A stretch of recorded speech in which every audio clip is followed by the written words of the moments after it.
s'agira donc ce matin d'une séance de travail et on aura plusieurs interventions de nos collègues éminents, philosophes, professeurs des universités, professeurs d'ESP, professeurs de philosophie, qui ont tous consacré une partie de leurs travaux à la philosophie de l'éducation et à la réflexion sur l'éducation, sur l'enseignement de la philosophie en particulier. On est parti effectivement avec Edwige de cette question qui était déjà posée dans les années 70 par le groupe de recherche sur l'enseignement de la philosophie. Qui a peur de la philosophie et en particulier qui a peur de la philosophie avec les enfants et avec les adolescents.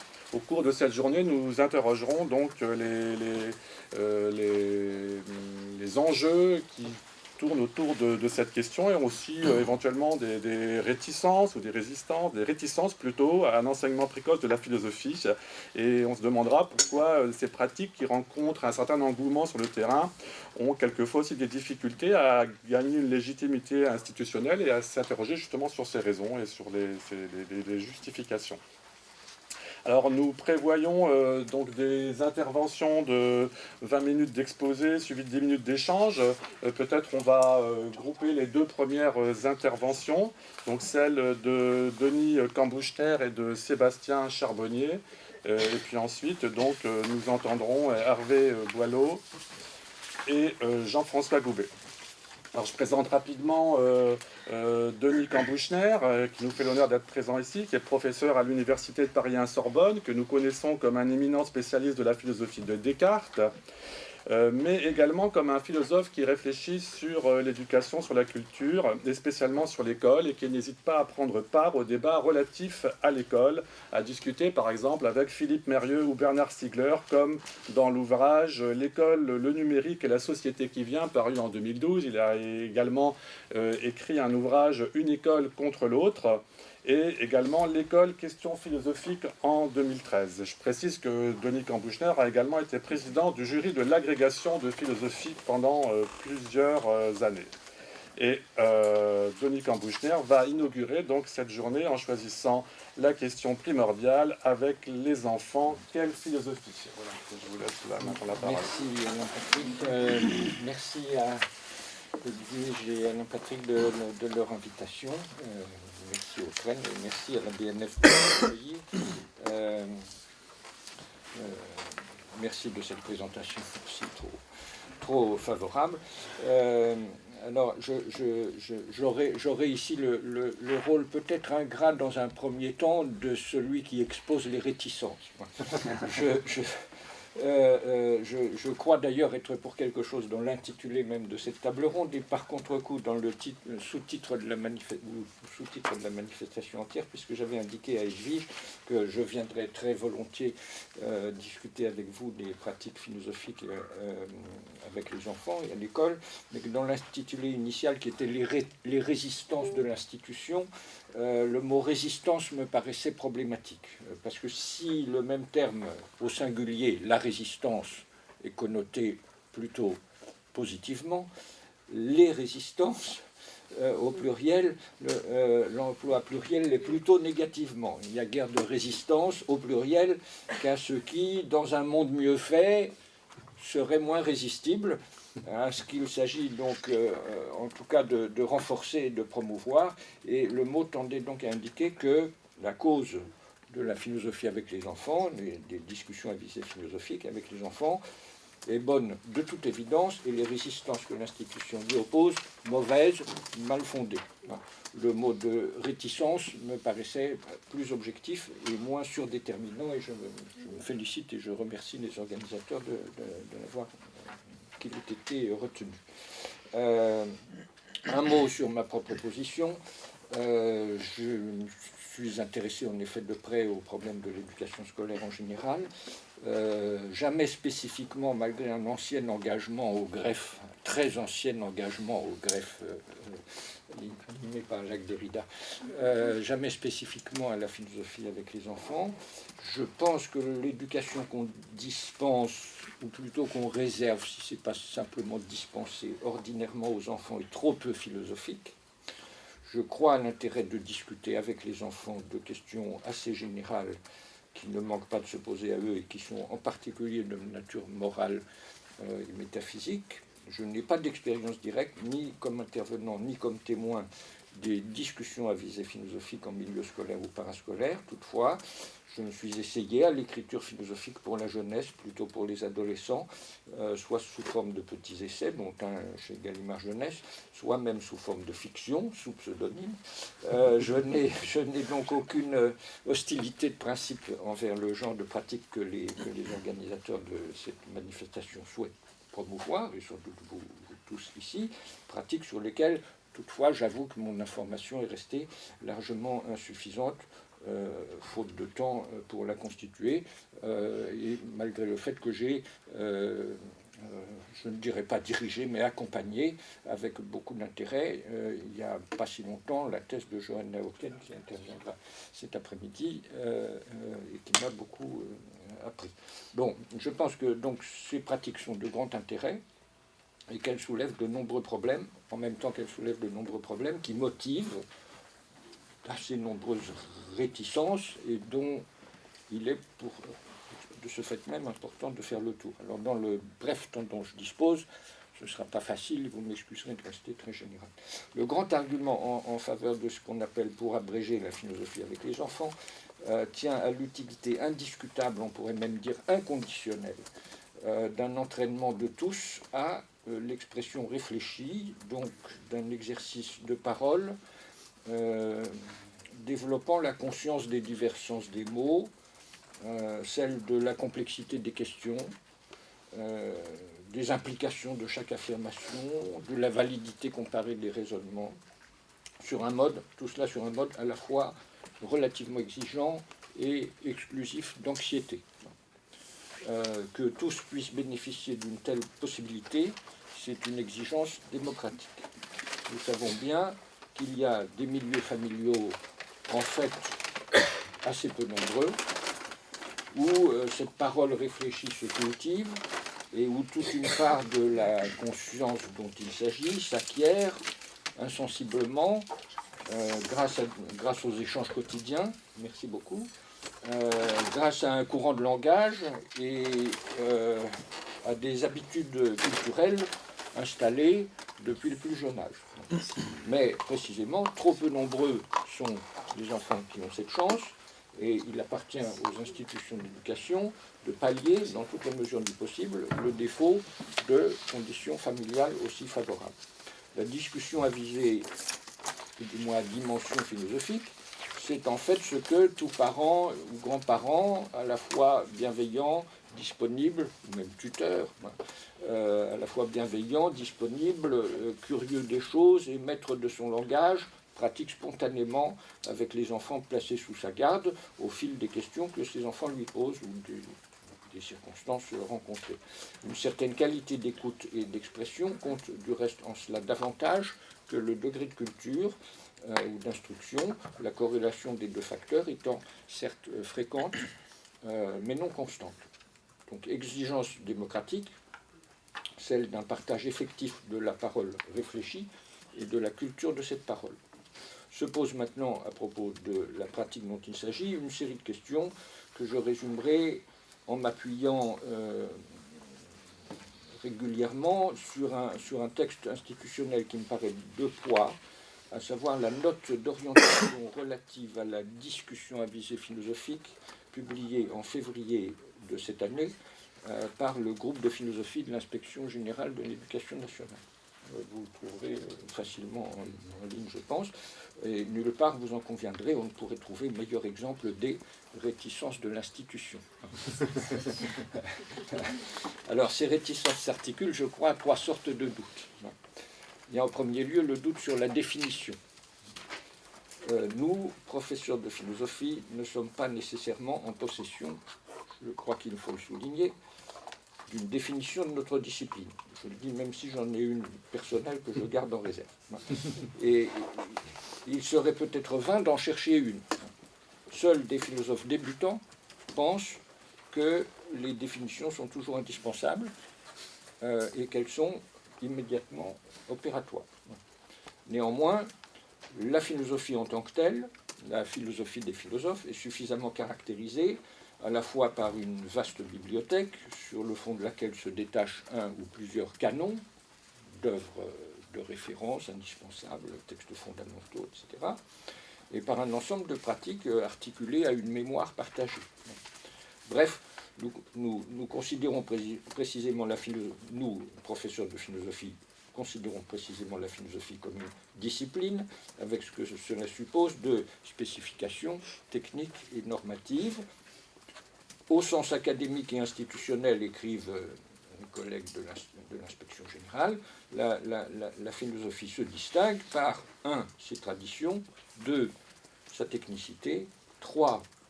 La variété de ses régimes disputatifs, et en somme 4.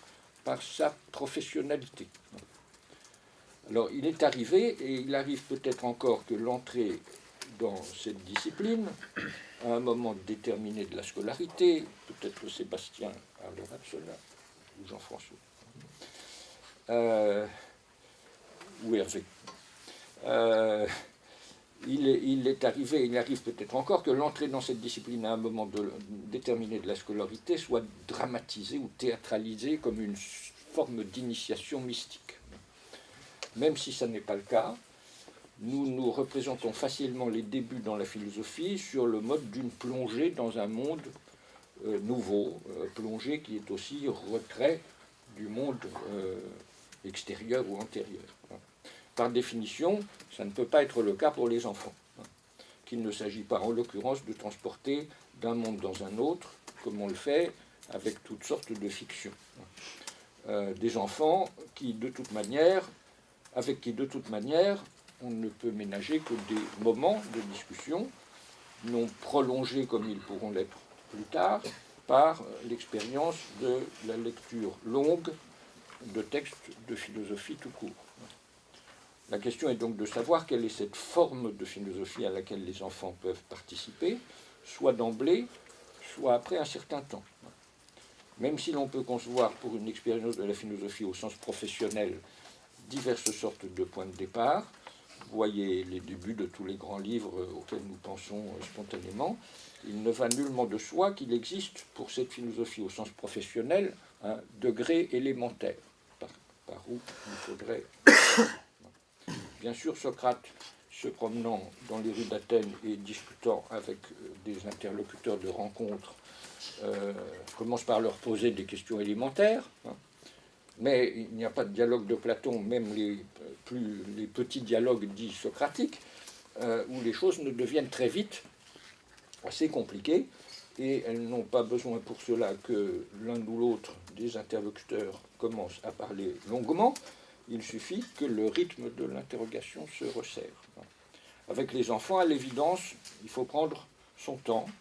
Et quoi qu'on pense des théories psychocognitives du développement, et même si eux, les enfants, se révèlent capables d'intuitions remarquables ou de raisonnements saisissants, comme les exemples qui m'avaient été fournis par Johanna le montrent à répétition, il y a un certain degré de complexité ou de densité conceptuelle auquel l'entretien avec eux ne peut pas atteindre. Mais alors, de quoi au juste l'échange est-il fait? Peut-il être dit philosophique dans son entier ou seulement par intermittence? Peut-il l'être en référence à une certaine espèce de performance ou seulement par son intention? Telles sont les premières interrogations qui pourraient se concentrer en une seule question. Peut-on appeler philosophie philosophique un pur moment d'attention réflexive sans considération de l'effectivité ou de la durabilité de son résultat? La seconde forme de doute a trait à l'autorité et à la déontologie. Je ne vous dirai rien ici qui ne vous soit sans doute bien connu. Dans certaines familles, un courant de langage, un courant aimant, confiant, attentif de part et d'autre, unit les membres des différentes générations, ou du moins certains d'entre eux. Ceux-ci discutent tranquillement, sans rivalité ni agressivité. Il n'est nullement nécessaire pour cela que les parents aient reçu une formation philosophique, et si telle est la forme de dialogue dont la discussion à visée philosophique est censée pallier le manque, cette habitude familiale ne peut elle-même être dite philosophique qu'en un sens assez faible. Mais le problème est le suivant. Par État, le parent dispose d'un droit à l'affirmation, comme du reste à la non-réponse. Allons à l'extrême. L'expression publique de certaines opinions est punie par la loi, comme aussi les mauvais traitements physiques de toutes sortes, mais la communication à ses enfants d'opinions condamnables n'est pas elle-même punissable ni assimilée à un mauvais traitement. Maintenant, le problème est de savoir de quel droit à l'affirmation dispose la personne en charge d'une discussion à visée philosophique. Ce problème est notoire et je crois amplement abordé par certains auteurs. Il est par exemple ce qui conduit à parler pour la conduite de la discussion à visée philosophique, non pas d'un professeur ou d'un enseignant, mais d'un facilitateur, figure qui peut se rapprocher de celle de l'accoucheur socratique, de celle d'un médiateur ou d'un modérateur pour d'autres sortes de débats. Naturellement, tous ces termes doivent aussi s'entendre au féminin. Le rôle dont il s'agit restera néanmoins délicat dès lors qu'on renoncera à le réduire à des interventions purement procédurales. Et cela parce que se pose en permanence, même à travers des interventions d'apparence interrogative, la question de savoir à quelle vue le facilitateur, la facilitatrice, est attaché, et ce qu'il considère lui-même ou elle-même comme vrai et comme essentiel dans les discussions, dans les questions proposées à la discussion. Il restera également délicat, ce rôle, parce qu'un certain nombre de questions à dimension ou à implication normative, concernant la vie humaine, la famille, la société, l'État, la religion, les rites, les mœurs, les cultures, etc., sont précisément supposées relever de la libre opinion des personnes et des familles, quand il ne s'agit pas même de questions scientifiques relatives à l'origine de l'homme, à celle des espèces, à la formation de l'univers, etc. Toutes choses qui sont remises en discussion, supposées dans les conditions que vous savez. Or, de telles questions peuvent se présenter, donc les questions privées, peuvent se présenter de manière imprévue, privée ou confessionnelle, ou enfin on peut. Et les points de départ les plus anodins peuvent mener aux matières les plus délicates. Il devient alors capital de distinguer, d'une part, si je puis dire, entre les questions sans risque et les questions à risque, d'autre part, de distinguer entre les choses parfaitement notoires, que personne ne songerait à mettre en question, les vérités partagées par les savants, et les assertions clairement discutables, avec sur ce point la question de savoir quelle place faire aux secondes, les vérités partagées par les savants, qui ne sont pas nécessairement d'accès aisé, et quel sort faire aux dernières, les assertions éminemment discutables. Que s'agit-il de laisser dire? Peut-on laisser passer ce qui est erroné? Comment rectifier ou obtenir que soit rectifié ce qui n'est pas seulement erroné mais inacceptable? Que doit-on attendre à cet égard des conclusions des discussions? S'agit-il en dernière instance de dégager un sens commun, d'attirer l'attention sur certains points, ou de donner la mesure de ce qui est problématique, ou bien tantôt ceci et tantôt cela, et alors selon quel principe, ou les trois? Nos collègues de l'inspection générale abordent ces questions sous l'angle de la laïcité, et cite les lois Ferry de 1882, stipulant que, je cite, toute discussion théologique et philosophique est manifestement interdite à l'instituteur par le caractère même de ses fonctions. J'imagine que tout cela a été amplement débattu. Toutefois, de l'extérieur, la question du type de conclusion auquel les discussions à visée philosophique sont supposées aboutir, et de leur rapport avec les opinions exprimées par les enfants, comme avec la pensée propre de l'animateur ou de l'animatrice, cette question paraît en attente d'une réponse nette et susceptible d'être formalisée, je veux dire, dans des textes institutionnels. Dernier doute, celui qui concerne la continuité entre la discussion à visée philosophique et les autres enseignements ou activités pédagogiques. La question se pose d'un point de vue synchronique comme d'un point de vue diachronique, en termes de corrélation ou coordination, dans un emploi du temps déterminé, comme en termes de gradation et de prolongement à travers la scolarité. Dans tous les domaines de la connaissance et de l'expérience, on sait bien que seul est vraiment acquis ce qui est, sans trop de délai, réinvesti. Aussi, l'on peut bien espérer que les résultats ou les événements d'une discussion à visée philosophique donneront lieu dans certains enfants, chez certains enfants, à un supplément de méditation ou réapparaîtront dans des échanges spontanés. Toutefois, une grande partie de ces bénéfices supposés seront perdus si cette discussion reste sans suite dans cette forme de pratique et sans écho dans les autres domaines de l'éducation scolaire. On peut donc se demander si, dans son rapport avec l'éducation scolaire en général, la discussion à visée philosophique ne reste pas confinée dans un statut par trop marginal, insulaire ou exceptionnel, mais à l'inverse, on peut aussi se demander si un certain degré de marginalité n'est pas précisément constitutif de cette pratique, de même qu'elle s'impose à défaut d'un courant de langage ou de discussion en milieu familial, elle s'imposerait à défaut d'une forme de l'institution scolaire qui soit plus philosophique en un sens, en tout cas plus réflexive et plus constamment ouverte au questionnement. Dans le meilleur des systèmes d'enseignement concevables, y aurait-il une place déterminée pour la discussion à visée philosophique, supposée soustraite aux doutes que j'évoquais à l'instant, une place à part, ou serait-elle en quelque sorte fondue dans le courant général de la relation pédagogique? Peut-être faut-il retenir la seconde hypothèse, c'est du moins la perspective retenue par les collègues de l'inspection générale, que serait, disent-ils, une discipline intellectuelle et scolaire qui ne serait pas à sa manière réflexive. La discussion à visée philosophique est-elle autre chose que ce que chaque discipline en elle-même ou dans son rapport aux autres est en mesure de développer? En mesure, certes, dira-t-on, mais le problème est de savoir si ce développement est effectif.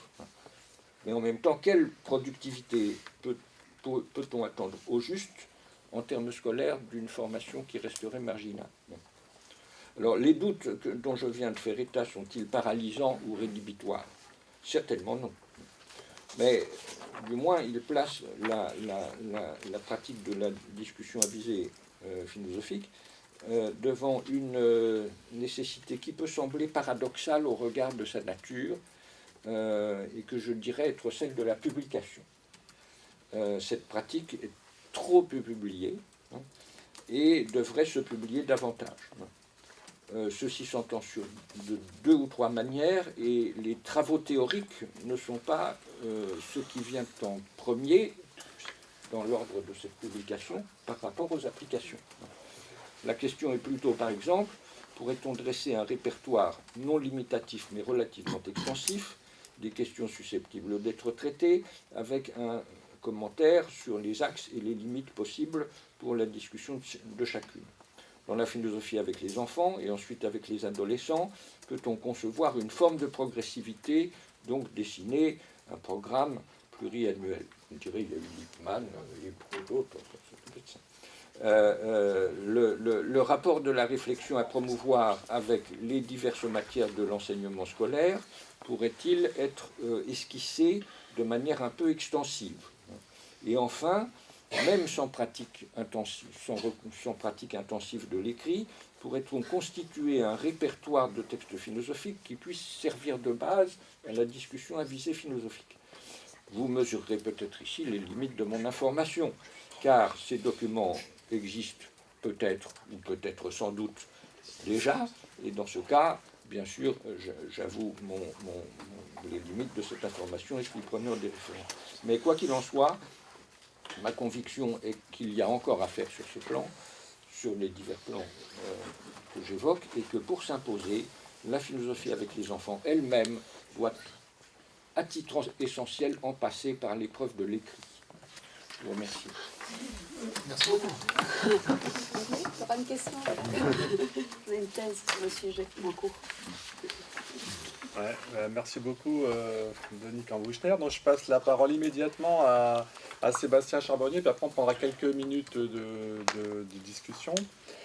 Sébastien Charbonnier, qui est maître de conférence à l'université de Lille 3, qui est spécialiste de la philosophie de l'éducation et de la didactique de la philosophie. Il a été aussi professeur de philosophie dans l'enseignement secondaire et il est l'auteur en particulier de l'ouvrage « Que peut la philosophie ? Être le plus nombreux possible à penser le plus possible » paru aux éditions du Seuil en 2013, qui reprend, je crois, une thèse que tu as soutenue à l'université de Nantes.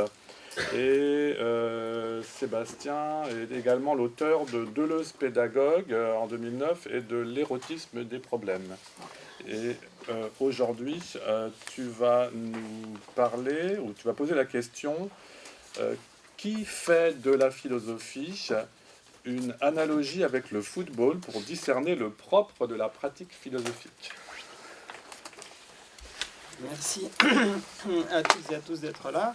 Je pense que la discussion va tout de suite commencer, puisque finalement les 4 critères qu'a évoqué Denis, je pense que c'est des choses qui vont être travaillées avec cette analogie, le rapport à la tradition dans une pratique, la technicité d'une pratique, la variété des régimes de pratique, mon discursif plutôt pour la philosophie, et la question de la professionnalité. Mais avant d'en venir au football, parce qu'en plus depuis, je pense, j'ai plus été attiré par l'art martial, parce qu'aux journées de l'UNESCO, Alexis nous a parlé de la philosophie des arts martiaux modernes, un livre coécrit par Emmanuel Renaud et un professeur de Wing Chun, et ça m'a beaucoup parlé. Je vais essayer de vous montrer pourquoi. D'abord, en guise d'introduction, on parle de pratique philosophique à l'école, et je voudrais de revenir sur cette idée de pratique philosophique. Si on prend au sérieux l'idée que la philosophie est une pratique, il ne faut pas donc oublier que apprendre une idée philosophique, c'est toujours 2 choses, on peut la voir sous 2 angles différents.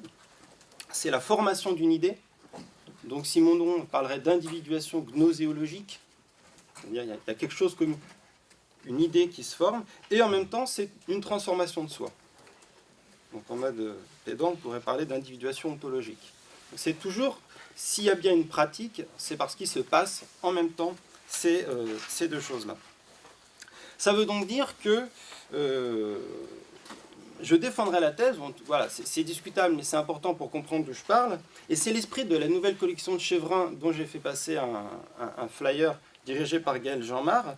Il n'y a que des pratiques philosophiques. La philosophie, c'est une pratique, et même la manière qu'on a de la faire aujourd'hui, qui est peut-être plutôt plus livresque, plus académique, plus érudite, c'est encore une pratique parmi d'autres. C'est une manière de pratiquer la philosophie. Voilà, non, il y a une longue citation autour de Spinoza, mais j'irais jusqu'à dire en fait, et il y a des chercheurs spinozistes qui montrent que chez Spinoza c'est la conséquence radicale, quelque chose comme une théorie philosophique n'est pas possible. Ça, à la lettre, ça n'a pas de sens, puisqu'il y a nécessairement transformation de l'individu pensant, et toute l'éthique, on peut lire l'éthique de Spinoza comme ça, l'enjeu c'est bien de se transformer, et même penser le monde de la manière la plus abstraite qu'on puisse imaginer, c'est encore un geste de transformation. Dès lors, j'ai envie de dégager 3 critères pour essayer de décortiquer la pratique philosophique. Et pour ça, je vais me servir de la distinction aristotélicienne qui déploie un peu l'activité avec l'activité en puissance, la dynamis, l'activité en train de se faire,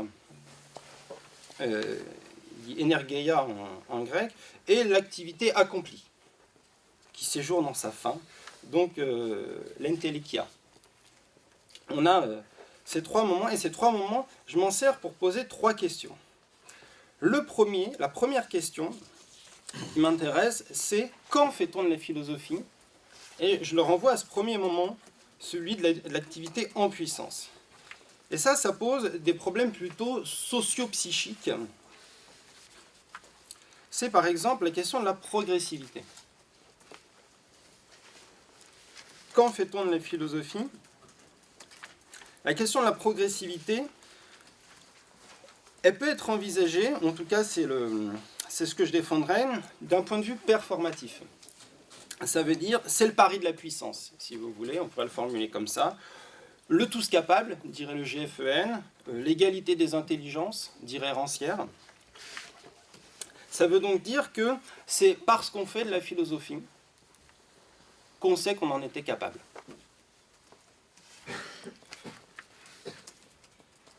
Bon, je ne sais pas si je vais vous lire 10 lignes de Houbenc, mais c'est un paradoxe intéressant du rapport acte-puissance chez Aristote, de voir que finalement, c'est parce que une activité est accomplie, est effectuée, est en acte, qu'on peut la dire rétrospectivement qu'elle était en puissance. C'est parce qu'un individu philosophe que je peux dire rétrospectivement qu'il était en puissance capable de philosopher.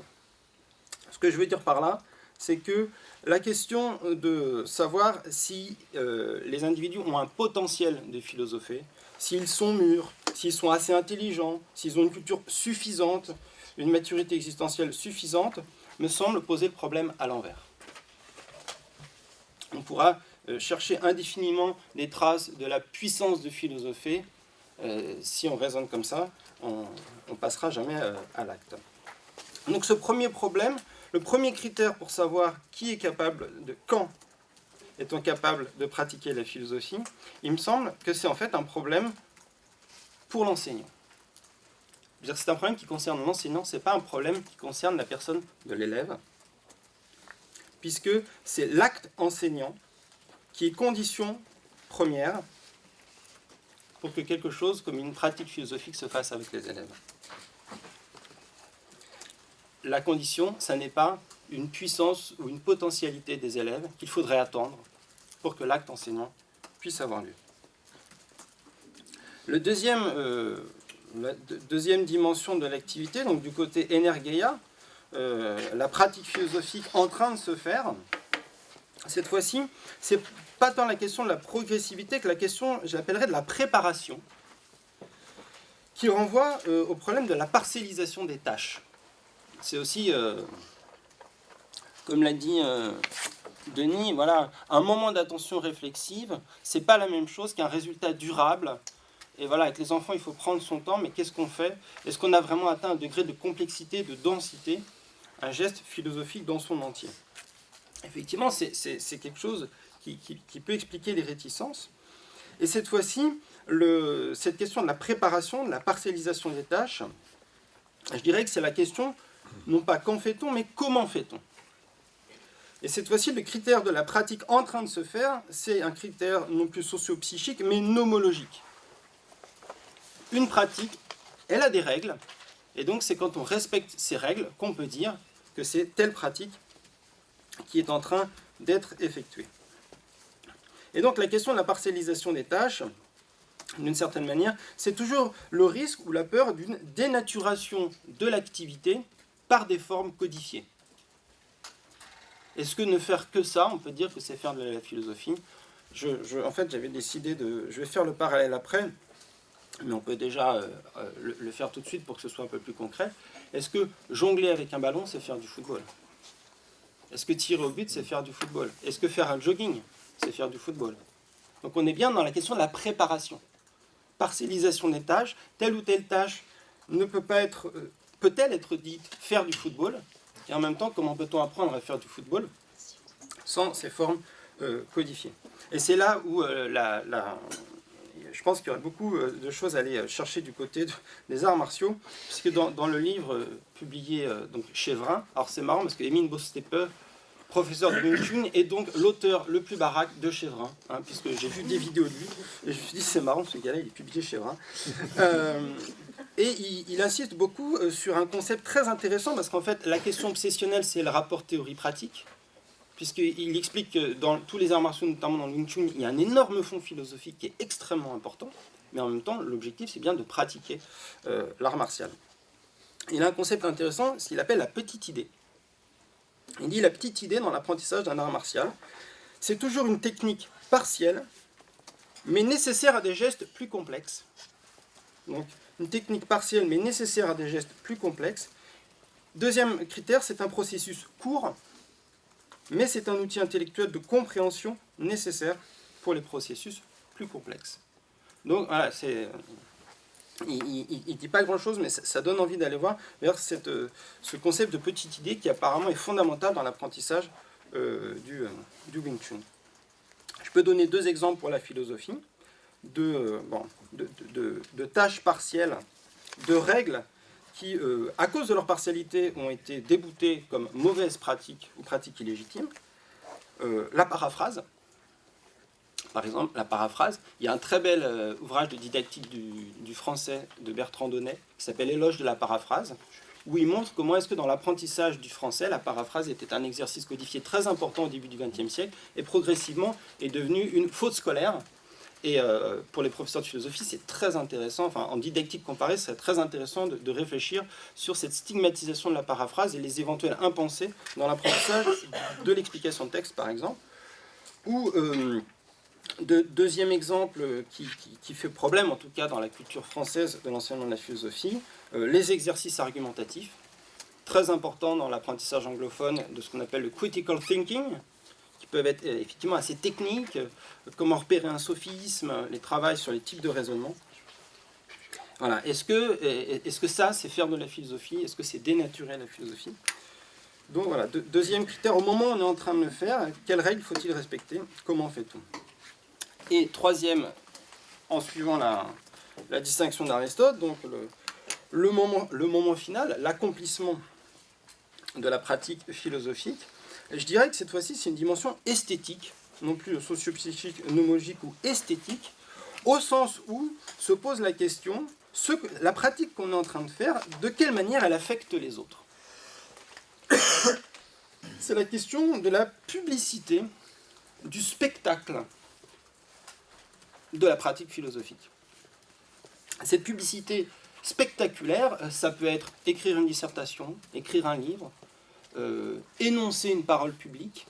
Voilà, je produis, par ma pratique philosophique, quelque chose susceptible d'affecter les autres. Et ça, c'est la question, où fait-on de la philosophie? Après, quand fait-on, comment fait-on et où fait-on? Ça, c'est mon côté deleuzeien qui me disait, la question que, c'est pas la plus intéressante, les questions qui, quand, où, c'est souvent, il se cache des choses dans ces questions-là. Donc cette fois-ci, c'est le problème de l'exposition de l'œuvre accomplie. Puisqu'on est dans une pratique, donc il s'agit bien de produire quelque chose. Éventuellement, l'œuvre, ça peut être soi-même, hein, une sorte d'étau poétique. Voilà, là, ce que je suis en train de construire, c'est moi comme sage ou praticien de la philosophie. Et cette fois-ci, ça pose donc la question de l'impact de ce qu'on fait par soi seul, pour soi seul, avec les autres, pour les autres. Et un autre parallèle pratique, vous allez me dire, je vous ai parlé de tout sauf du foot, après l'art martial, je trouvais très intéressant, pour l'avoir découvert récemment, des réflexions d'Augusto Boal, donc, qui est le théoricien du théâtre de l'opprimé, parce que par rapport à cette question-là, il dit, pour moi, le théâtre est émancipateur, c'est une pratique émancipatrice au moment où on est en train de créer la pièce, avec les acteurs non professionnels. Le théâtre, ça se passe dans l'atelier. Et il dit la représentation de la pièce parfaite, achevée, on s'en fiche en fait. C'est pas là que se joue l'émancipation véritable. Et du coup, voilà, il y a quelque chose, je pense, à creuser, parce que finalement, c'est comme si, pour le coup, pour parler comme Aristote, il disait, l'intellectia, ça m'intéresse pas beaucoup. Enfin, il me semble que, voilà, vraiment, c'est le processus qui compte. Et d'une certaine manière, il fait un éloge de la praxis, hein, en fait, c'est aussi très aristotélicien. Et finalement, on a un peu les deux sens on retrouve les deux sens de répétition. Hein, ce qui compte, c'est répéter, au sens où on va répéter la pièce, la répétition, apprendre, et pas la répétition du même. C'est-à-dire, une fois que la pièce est terminée et qu'elle est prête, on va la répéter devant plein de spectateurs et on va faire 150 fois la même pièce. C'est deux sens de différence et répétition. Alors, quelques pistes en 2 minutes, parce qu'en fait, ça, j'ai posé le cadre, on est dans un séminaire de recherche, hein, donc j'ai joué le jeu, parce qu'en fait, j'ai eu l'idée avec des collègues belges de Philocité, on s'est dit, eh ben, on voudrait faire passer un questionnaire à des footballeurs professionnels et à des entraîneurs de foot, juste pour voir s'ils ont les mêmes soucis que les philosophes, avec l'idée qu'un garçon de 5 ans qui tape dans une balle, il fait du football. Voilà. Enfin, c'était un peu polémique, mais je pense qu'il y a quelque chose à creuser, creuser là-dedans. Parce que je vous liste les pistes par rapport à ce que je viens de dire. Est-ce qu'il y a une différence du statut pro et amateur? Est-ce qu'elle est pertinente pour la pratique? Est-ce qu'un footballeur amateur, c'est moins un footballeur qu'un footballeur pro? Deuxième distinction qui serait intéressante, le rapport entraîneur-joueur, qui pour la philosophie est assez exotique parce que on considère souvent le professeur de philosophie comme philosophant et faisant une activité proche de celle des élèves. Dans une pratique comme le foot, c'est très différent. Ce que fait l'entraîneur, c'est pas du tout ce que font ceux qui apprennent le foot. Donc là, il y a une distinction des tâches beaucoup plus radicale qu'en philosophie. On a tendance, plutôt me semble-t-il, à penser que le professeur comme les élèves pratiquent la philosophie. Troisième piste pour un questionnaire, la question du cœur et de la marge. Denis a parlé de variété des régimes discursifs. Il y a le football historique, mais il y a plein de variantes. Il y a le beach soccer, il y a le futsal. Et dans quelle mesure, là c'est plus du foot, ou c'est encore du foot, la tolérance à la réinvention des formes et des règles. Quatrième piste, sans doute, me semble-t-il, la plus féconde, le rapport entre rituel et exercice. Est-ce que le foot, c'est le match qui dure 1h30 à 11, ou est-ce que, voilà, jongler avec une balle, faire des dribbles, faire des tirs au but, c'est faire du football? La question de la parcellisation des tâches. Et quatrième piste, la distinction entre institution et vie ordinaire. Est-ce que faire du foot, c'est forcément être dans un club? Ça peut être taper la balle avec les copains, sans entraîneur, sans règles, sans aucune institution qui vérifie, qui est garante du cadre pour dire que c'est du football. Donc finalement, j'ai pas eu le temps de faire. Je voulais commencer le questionnaire et vous parler des premières réponses, mais j'ai eu un automne très chargé. Donc voilà, je vous ai plutôt raconté le processus des hypothèses en cours. Merci. Merci beaucoup. Merci beaucoup donc à nos deux orateurs. Donc on peut prendre une ou deux questions et puis ensuite on enchaîne. Christian. Oui. Christian déjà. Pardonnez-moi peut-être la véhémence de la question, mais quand vous interrogez le droit de nommer finalement philosophique une pratique partielle ou d'initiation, je ne peux m'empêcher de penser à l'ajustement drolatique du programme d'enseignement moral et civique de 2018, qui est encore plus élogieux, je crois, à l'égard de la pratique de la philosophie, mais qui refuse de la nommer comme telle, dans une formule drolatique que je nomme schtroumpfé, mais ne prononcez pas le mot schtroumpf. Est-ce qu'il n'y a pas, est-ce qu'on ne peut pas appeler un chat et dire que derrière cette question, c'est la question de l'élitisme, du pouvoir prétendu de la philosophie et du philosophe, la question d'une logique de caste, de distinction autour de sa prétendue pureté, logique repérable même dans la représentation, dans l'effet que produit le titre de professeur de philosophie ou de philosophe sur le Tibet, à titre personnel d'anecdote, pour sensibiliser d'éventuels professeurs du premier degré à la pratique de la philosophie avec les enfants, je ne me présente plus comme professeur de philosophie maintenant parce que ça me fait perdre un temps considérable. Donc voilà, je ne sais pas si ma question est très claire, mais est-ce que ce n'est pas la question du pouvoir et de la distinction qui est en jeu derrière la question de savoir si cette pratique est légitimement philosophique ou pas? On va prendre tout de suite la deuxième question. Oui, ça rejoignait un petit peu ce qu'a dit Christian. Par rapport à l'institution, je me demande finalement quelle serait la légitimité de l'institution, c'est un peu brutal, à poser la question de la philosophie, dès lors que l'on sort de la philosophie académique, dite académique, et même. C'est un peu brutal. D'accord. Alors, Je pense que la question s'adresse plutôt à moi qu'à Sébastien.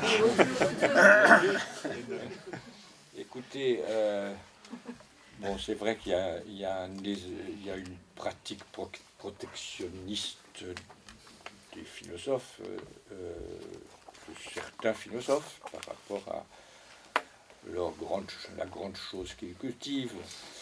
Il peut y avoir un ésotérisme philosophique au sens où, avec l'idée que de toute façon, la philosophie, la vraie, ne sera réservée qu'à quelques-uns.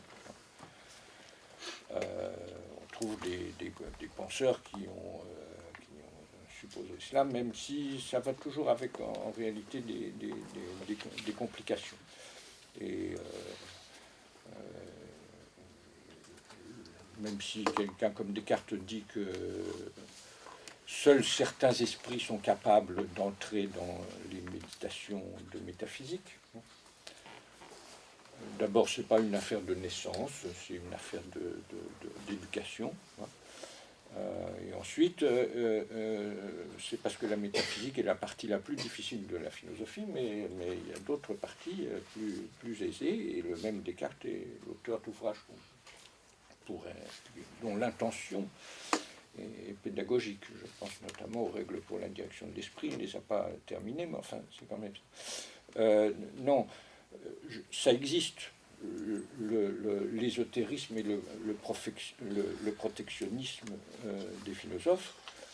Est-ce que tous les philosophes de profession, et effectivement, moi je ne tiens pas, si je me dirais plutôt professeur de philosophie que philosophe tout court, parce que dire je suis philosophe, c'est quand même lourd. Mais donc, est-ce que tous les philosophes de profession se rendent instamment coupables d'un tel protectionnisme ou d'un tel élitisme? Je ne crois pas du tout. Je crois qu'il y a une aspiration, il y a quand même un idéal démocratique qui en anime un assez grand nombre. Alors, est-ce que poser la question de savoir si la philosophie avec... moi, je n'ai pas demandé, j'ai pas, comme vous l'avez perçu, j'espère, je n'ai pas mis d'agressivité dans l'énoncé des doutes en question, et je ne dis certainement pas, cette pratique avec les enfants, ça n'est pas de la philosophie. Je pense qu'il y a simplement il y a un étagement des notions de la philosophie qu'on peut évoquer, et de ce point de vue-là, il y a une demande de clarification, d'explication, ad extra, à usage externe, qui ne me semble pas illégitime. Mettre les choses plus nettement en place à cet égard. Quant à la question de savoir si l'institution est seule légitime pour poser la question, la discussion est libre. Les gens qui sont en charge de l'institution de l'enseignement philosophique en France ont le droit, comme les autres, de dire de formuler leurs pensées, et je dois dire que la lecture de cette note, d'autant que je n'ai pas toujours été d'accord avec tout ce qu'ont écrit les auteurs, la lecture de cette note m'a vraiment intéressé. C'est la note de l'inspection générale. Vous pouvez être complètement désaccord, mais c'est pas mal fait. C'est soigneusement écrit. Voilà. Je ne veux pas prolonger trop, mais si vous voulez, je pense qu'il faut laisser de côté les suspicions.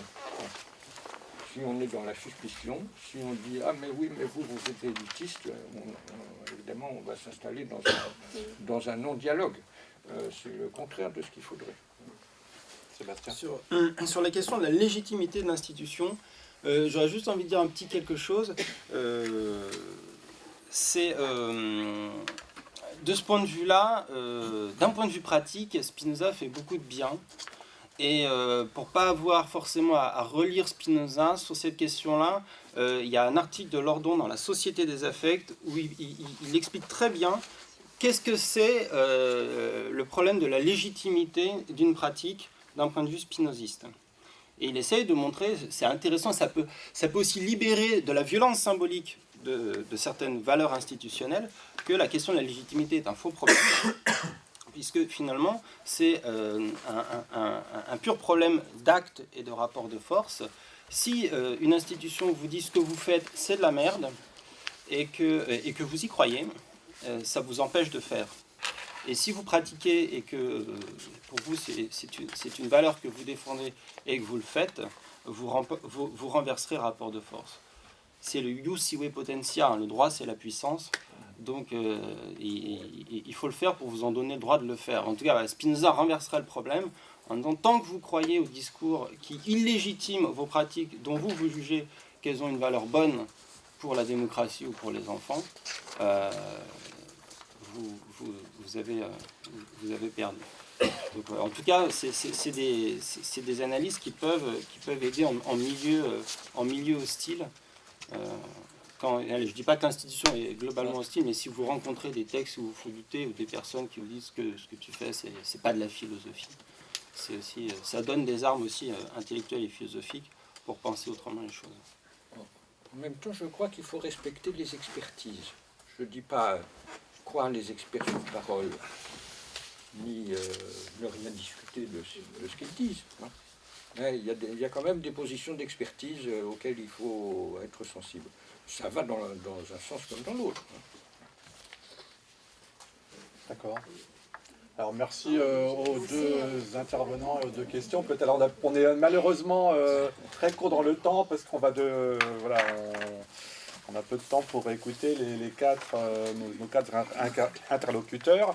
Donc je vais passer la parole maintenant à Hervé Boileau, qui est professeur agrégé de philosophie et qui, outre son expérience d'enseignement au lycée, enseigne à l'ESPE de Versailles, qui est l'auteur de plusieurs ouvrages, y compris des ouvrages de didactique, et qui a soutenu une thèse récemment en 2012 sur les professeurs de philosophie en France, à l'université au lycée. Donc une thèse sur les professeurs de philosophie au lycée en France. C'est ça. Mais une thèse soutenue donc à l'université de Paris en sociologie. Voilà. Et Hervé Boileau donc va nous parler de l'encombrante classe de philosophie. Oui. Merci de me donner la parole et de m'avoir invité à cette journée. Excusez-moi d'abord, comme vous l'entendez, j'ai une bronchite et bon voilà, je suis enroué et j'espère que ça ne va pas trop nuire à la clarté du message. Donc une première précision, comme disait Sébastien tout à l'heure, savoir, comme on disait, à une époque d'où l'on parle. La question des réticences a été abordée pour l'instant par des philosophes ou des professeurs de philosophie. Moi, c'est en qualité de sociologue, en quelque sorte, en appuyant sur mes travaux de recherche de sociologie historique que j'interviens ce matin. Donc forcément, je n'aborde pas la question sous le même angle. Je dirais, je problématise peut-être dans un cadre un petit peu plus général, en même temps plus extérieur. Mais dans la mesure où le cadre extérieur détermine les problématiques internes, je pense qu'on ne peut pas non plus complètement s'en passer. Les déterminations ne sont jamais seulement extérieures, elles sont toujours en même temps intérieures. Voilà. Donc pour passer directement à ma communication, je vais donc essayer d'éclairer les réticences. Et moi j'aurais tendance à penser parfois que le mot est au contraire trop faible, les oppositions à l'égard des nouvelles pratiques philosophiques, notamment la philosophie avec les enfants, et pour les expliquer, par conséquent, les expliquer par une mise en perspective, disons, historique, sociologique et historique. Je pense que c'est nécessaire de faire ce détour pour peut-être mieux comprendre dans quel contexte, en tout cas, se pose cette question de la légitimité, de la définition. Est-ce que c'est de la philosophie, est-ce que c'en est pas ? On ne peut pas complètement faire l'économie d'une réflexion institutionnelle, historique, donc j'irai plutôt dans le sens des questions qui ont été posées par la salle. C'est-à-dire qu'à un moment donné, c'est bien cette dimension institutionnelle qu'il s'agit d'interroger, parce qu'elle intervient forcément dans la définition et dans le débat philosophique interne. Donc, je dirais que si j'ai intitulé cette communication « L'encombrante classe de philosophie », c'est que c'est pour indiquer la thèse qui est la mienne, qui était déjà celle de ma thèse soutenue effectivement en 2012, c'est-à-dire que l'enseignement de la philosophie s'est trouvé enfermé dans la forme scolaire que lui avait donnée la classe de philosophie pendant très longtemps, depuis en fait sa création au XIXe siècle. Et donc, les professeurs de philosophie ont identifié, je dirais, la philosophie et sa défense. Je reviendrai beaucoup sur cette position défensive qui me semble très importante dans cette matière. Les professeurs de philosophie n'ont pas tous pris un par un, mais là je parlerai bien du corps, d'une corporation, avec ses marges, mais enfin, il y a quand même une corporation avec un centre et une périphérie. Le corps ou la corporation des professeurs de philosophie, pendant très longtemps, et peut-être jusqu'à aujourd'hui encore, ont identifié donc la défense de la classe de philosophie,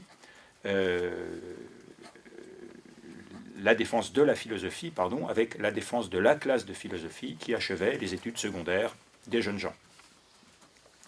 Et donc, mon travail de recherche a permis de documenter précisément cette construction conjointe d'une action corporative qui visait à refaire de la classe de philosophie la classe terminale normale, et ceci dès l'après-guerre, et construction conjointe donc d'une doctrine de l'enseignement philosophique qui convenait à cette position terminale, à sa place et à sa fonction, y compris sociale, dans le cursus des études secondaires, qui correspond en fait à ce qu'on appelle les humanités. Ce fait institutionnel qu'était la classe de philosophie s'est appelé ainsi jusqu'en 1965, avant de donner lieu à d'autres dénominations plus technocratiques, terminale A, B, C, D, E, puis de connaître de nouveaux destins ensuite. Donc ce fait institutionnel qu'était la classe de philosophie a donc servi de norme à la production d'une doctrine de l'enseignement de la philosophie conçue fonctionnellement pour cette classe, jusque dans ses caractéristiques pédagogiques et didactiques. Et c'est par rapport à cette centralité, les autres pratiques philosophiques, et donc on peut y inclure, je pense, la philosophie pour enfants, ne pouvaient apparaître que périphériques et ne pouvaient se définir qu'à travers un écart par rapport à la norme. Ceci dit, je le précise quand même, sans préjudice de l'interrogation légitime qui a été posée par les précédents conférenciers, qui consiste à se poser la question des conditions auxquelles on peut en effet qualifier de philosophique toute autre façon de faire de la philosophie que dans la classe terminale des lycées et avec des lycéens. Donc cette question est tout à fait légitime, simplement je pense qu'elle mérite d'être éclairée par des considérations plus de type sociologique et historique, et je dirais de manière presque préalable. Donc j'en viens passer cette introduction à mon propos. L'enseignement, alors je vais peut-être ne rien apprendre à certains, mais l'enseignement de la philosophie a une particularité, il intervient depuis le XIXe siècle, la dernière année de l'enseignement secondaire du lycée, celle qui prépare à l'examen du baccalauréat. Cette propriété qui tient à l'organisation des études secondaires, et notamment en posant la difficile question de la place respective du français et de la philosophie, de la rhétorique et de la philosophie, avec des questions de frontières, de territoire, de corpus. Cette propriété, donc, a eu des effets structurels durables sur le corps chargé de l'enseigner. Il s'agit d'une discipline qui a été enseignée pendant longtemps par un corps très restreint de professeurs de lycée, de professeurs agrégés, d'autres qui n'étaient pas forcément agrégés, mais qui enseignaient dans des collèges.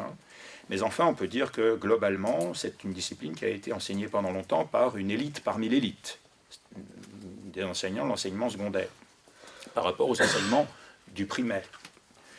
La forme scolaire prise par la philosophie, en devenant une discipline de l'enseignement secondaire, au XIXe siècle, avec Victor Cousin, peut-être même un petit peu avant, mais a donc d'emblée été celle d'un haut enseignement. Et donc la disciplinarisation ou la didactisation de la discipline enseignée en classe terminale des lycées ont été définies directement à partir des épreuves d'agrégation, c'est-à-dire des épreuves qui recrutaient le corps chargé de l'enseigner, leçons et dissertations. Ces exercices, outre leur vertu intellectuelle intrinsèque, exigent la possession d'une grande culture générale, celle des humanités classiques, ainsi qu'une grande aisance à l'oral. Là, sans doute, où les caractéristiques extrascolaires de la culture produisent le plus leurs effets de distinction. mais surtout en tant qu'épreuve de concours de recrutement d'enseignants de philosophie, ces exercices, leçons et dissertations, sont censés évaluer une capacité didactique, une capacité à enseigner la philosophie. Conséquence, dans nulle autre discipline, sans doute, n'auront à ce point été identifiées connaissances philosophiques, culture personnelle et compétences pédagogiques, ou pour le dire autrement, la qualité de philosophe et la fonction d'enseignant de cette discipline. C'est ce qu'exprime à sa manière la doctrine selon laquelle la philosophie est à elle-même sa propre pédagogie que nous examinons plus bas. Si l'on a pu dire de manière générale que l'éducation était prisonnière de la forme scolaire, je me réfère ici à un ouvrage de Guy Vincent, cela est d'autant plus vrai d'un enseignement qui a été disciplinarisé par des agents dont l'action collective a principalement consisté à maintenir et reproduire à la fois les caractéristiques didactiques de la discipline et sa position au sommet du cursus scolaire de l'enseignement secondaire.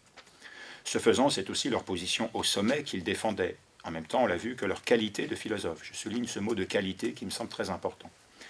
Cette action, donc, fut celle du corps professionnel à travers l'Association des professeurs de philosophie de l'enseignement public, APEP, et je dirais, cette action fut celle aussi de la tête de ce corps, si je puis me permettre cette métaphore, à savoir l'Inspection générale de philosophie. Ce que mon enquête historique documente de manière très factuelle, c'est que de la Libération jusqu'au début des années 2000, parce que ma thèse s'arrête en 2003, je ne suis plus compétent ensuite, mais je ne suis pas sûr que ça ait fondamentalement changé, le corps a accompli un gros travail de normalisation de l'enseignement de la philosophie sur la base d'un dogme premier. La classe de philosophie est la classe terminale normale.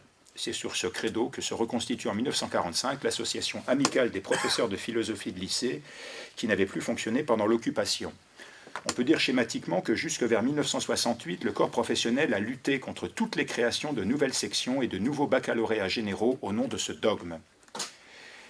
Ils y voyaient une sorte de démantèlement de l'ancienne organisation des études secondaires et de démantèlement de la classe de philosophie qui en était l'achèvement, ou le couronnement, pour utiliser une métaphore souvent utilisée. Ensuite, après 68, le combat du corps professionnel ne s'est plus porté sur ce terrain politique, administratif et institutionnel, on pourrait dire presque du lobbying, mais sur le terrain pédagogique. À défaut de restaurer la classe de philosophie d'avant 1941, date de son premier démantèlement, entre guillemets, en séparant une classe de philosophie littéraire et une classe de philosophie scientifique, sous donc le régime de Vichy, il s'est efforcé de sauver l'unité de l'enseignement de la philosophie à partir du programme de la terminale littéraire, qui en était le rejeton moins glorieux, et autour d'une dogmatique pédagogique et didactique dont nous allons maintenant brièvement parler. Depuis le milieu des années 1970, c'est toute la philosophie et rien que la philosophie qu'il faut enseigner dans toutes les classes de terminale, dans toutes les sections de l'enseignement général et technologique. Ce sont les mêmes exercices de la dissertation et de l'explication de texte qui doivent être pratiqués partout et par tous les élèves. C'est par cette extension horizontale aux sections technologiques que, en 1975, l'inspection générale avait répondu à Jacques Derrida et au greffe, qui, pour leur part, demandaient une extension verticale de l'enseignement de la philosophie aux années antérieures, seconde, première et postérieure à l'université. Ce contre-feu était très habile puisqu'elle répondait, vu de l'extérieur, à un impératif démocratique. En réalité, il étendait à de très nombreux élèves la forme scolaire de la discipline directement héritée du haut enseignement de philosophie de la classe du même nom, à l'époque donc où celle-ci couronnait le cursus des humanités secondaires. Et alors que le secondaire était en train de changer profondément de nature et de fonction. Au contraire, l'extension verticale qu'appelait de ses voeux le greffe, que rappelait tout à l'heure Denis Cambouchner, était solidaire d'une remise en cause de cette forme scolaire héritée et en changeait les normes ainsi que les formes, en demandant notamment, c'était sa demande emblématique, la progressivité de cet enseignement. On va s'intéresser maintenant rapidement à ce travail de normalisation de l'enseignement de philosophie qui a été l'œuvre du corps professionnel assemblé derrière son inspection. Ce travail donc de normalisation a consisté en une rhétorique professionnelle qui a consisté à naturaliser les formes institutionnelles historiques et culturelles arbitraires de l'enseignement de la philosophie au lycée. L'opération a consisté à identifier la philosophie à l'ensemble des caractéristiques de sa forme scolaire. La philosophie en tant que telle exige d'être enseignée la seule année de terminale par un seul enseignant qui donne le spectacle vivant d'un homme plutôt que d'une femme, entre parenthèses, qui pense. La leçon pour le maître, la dissertation pour l'élève sont les exercices les seuls adéquats pour conduire sa pensée. Dans cette dogmatique de l'enseignement philosophique, élaborée tout au long des années 1950 à 1970, la philosophie a été totalement avalée par sa forme scolaire.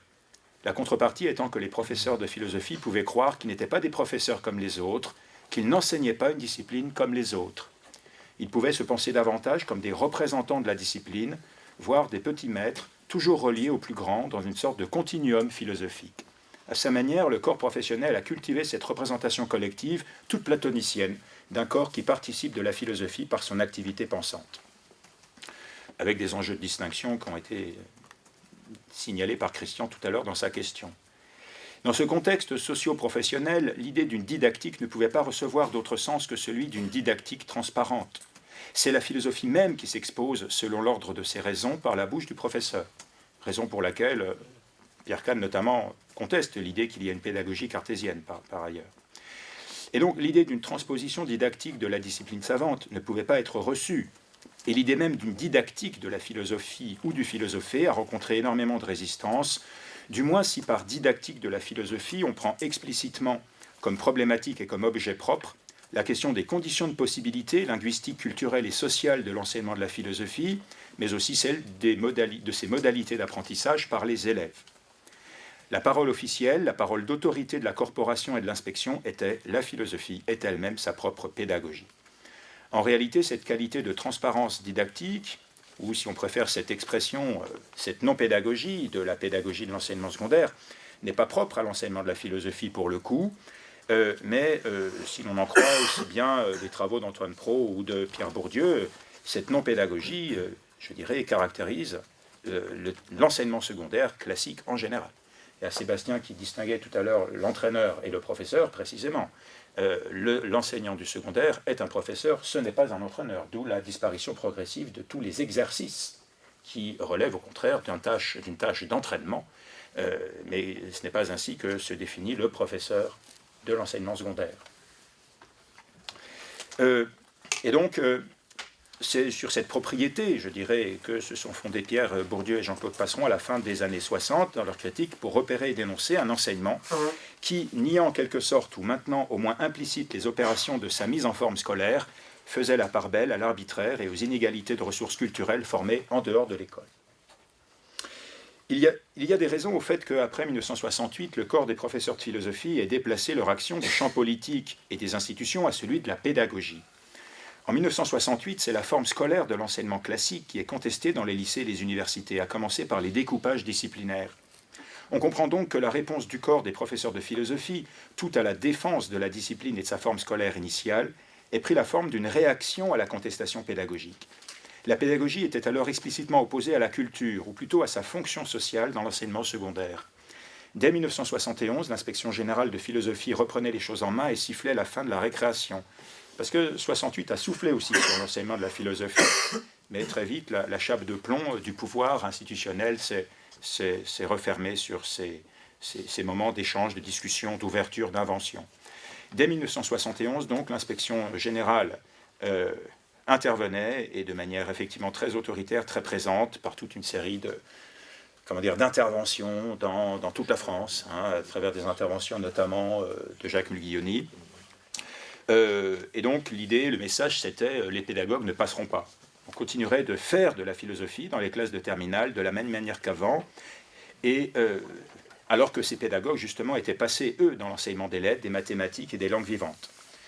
Et donc, la normalisation des pratiques d'enseignement de la philosophie au lycée se fit sous la bannière de l'antipédagogisme, puis du républicanisme, tenu fièrement au départ par Jacques Mulguioni, puis ensuite par ses successeurs. Ce petit détour historique fait comprendre la difficulté particulière rencontrée par les nouvelles pratiques de la philosophie, et notamment ces pratiques qui visent à faire de la philosophie avec les enfants. La prégnance de la forme scolaire historique de l'enseignement philosophique secondaire, avec l'ensemble de ces caractéristiques prises comme un tout non négociable, les condamnait à rester clandestines ou à passer pour illégitimes, au même titre d'ailleurs que d'autres pratiques non scolaires comme les cafés philo, même si c'est une autre problématique. L'identification de la philosophie à sa forme scolaire héritée de la classe de philosophie fait que, en dehors de cette classe terminale ou des amphis des universités, il n'y a point de pratique philosophique légitime. Il faut ajouter que cette position défensive, ce repli de la discipline sur sa forme scolaire, s'explique par un enjeu qui se trouve en son cœur Et c'est là, effectivement, où ça relève d'une problématique plus spécifique de la définition du philosophique, qui, je le rappelle, se pose effectivement. L'approche sociologique ou historique n'épuise pas, bien sûr, le questionnement proprement philosophique sur l'enseignement de la philosophie, bien sûr. Il peut l'éclairer, tout au plus. Si la philosophie a été à ce point identifiée à sa forme scolaire, c'est que l'identité de la philosophie se joue aussi dans cette opération. On peut enseigner les lettres sans être soi-même écrivain, on peut enseigner les mathématiques sans être autre chose qu'un professeur de mathématiques, mais on ne peut pas enseigner la philo sans être soi-même philosophe, sans philosopher. C'est l'enseignement qui constitue le philosophe professionnel.